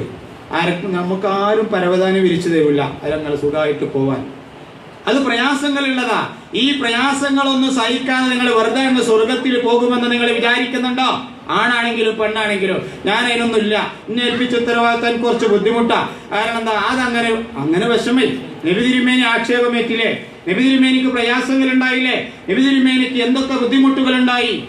എന്നിട്ടോ അതിനുശേഷം വന്നവരെ ചരിത്രം നമ്മൾ പരിശോധിക്കും. ആരെങ്കിലും സുഗമമായി ദഅവത്ത് നടത്തിയൊരു ചരിത്രം ഉണ്ടോ? ഇല്ലല്ലോ. ന്യൂനപക്ഷങ്ങളായ പ്രവാചകന്മാരൊക്കെ സത്യത്തിന്റെ പേരിൽ അറുകൊല ചെയ്യപ്പെട്ടിട്ട് പോലും ഖുർആൻ പറയാ അവർ പ്രവാചകന്മാരെ കൊന്നുകളഞ്ഞു. ആ വേളകളിൽ പോലും അവരെ ഇന്ന് മാറി നിന്നില്ല. സൂറത്ത് യാസീനിൽ പറയുന്നുണ്ടല്ലോ, മദീനയുടെ ഓരത്തു നിന്ന് ഒരു മനുഷ്യൻ ഓടിക്കൊണ്ടുവന്ന് നിങ്ങൾ ഈ പ്രവാചകന്മാരനുസരിക്കണമെന്ന് പറഞ്ഞപ്പോ ആ നല്ല മനുഷ്യനെയും അവർ കൊന്നുകളഞ്ഞില്ലേ. എന്നിട്ട് അയാൾക്ക് എന്തുണ്ടായി എന്ന് അയാളല്ല പറഞ്ഞിരുന്നു, അയാൾ കൊല്ലപ്പെട്ടു. ആ മനുഷ്യന്റെ മനസ്സിലുള്ള ആഗ്രഹങ്ങൾ വ്യത എന്തായിരുന്നു എന്ന് അള്ളാഹു പിന്നീടുള്ള സമൂഹത്തിന് പറഞ്ഞു കൊടുക്കുക. ആ മനുഷ്യനോട് പറഞ്ഞു അള്ളാഹു, നീ സ്വർഗത്തിലേക്ക് പ്രവേശിച്ചു കൊള്ളുക എന്ന് പറഞ്ഞു. ആ മനുഷ്യനോടെ അയാൾ എന്തിനാ കൊല്ലപ്പെട്ടത്?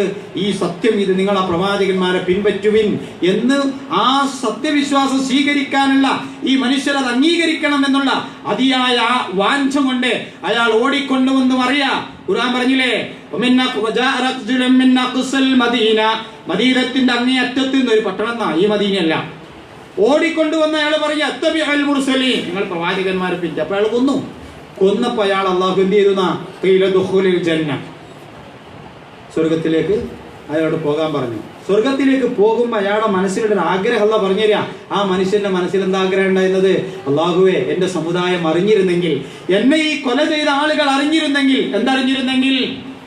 എന്തറിഞ്ഞിരുന്നെങ്കിൽ അള്ളാഹു എന്റെ പാപങ്ങൾ പൊറുക്കുകയും എന്നെ സ്വർഗത്തിലേക്ക് എത്തിക്കുകയും ചെയ്ത ഈ വസ്തുത എന്റെ ജനങ്ങൾ അറിഞ്ഞിരുന്നെങ്കിൽ എന്ന്. അങ്ങനെയുള്ള ആഗ്രഹമുണ്ടായ ആർക്കും പിന്മാറാൻ കഴിയില്ല.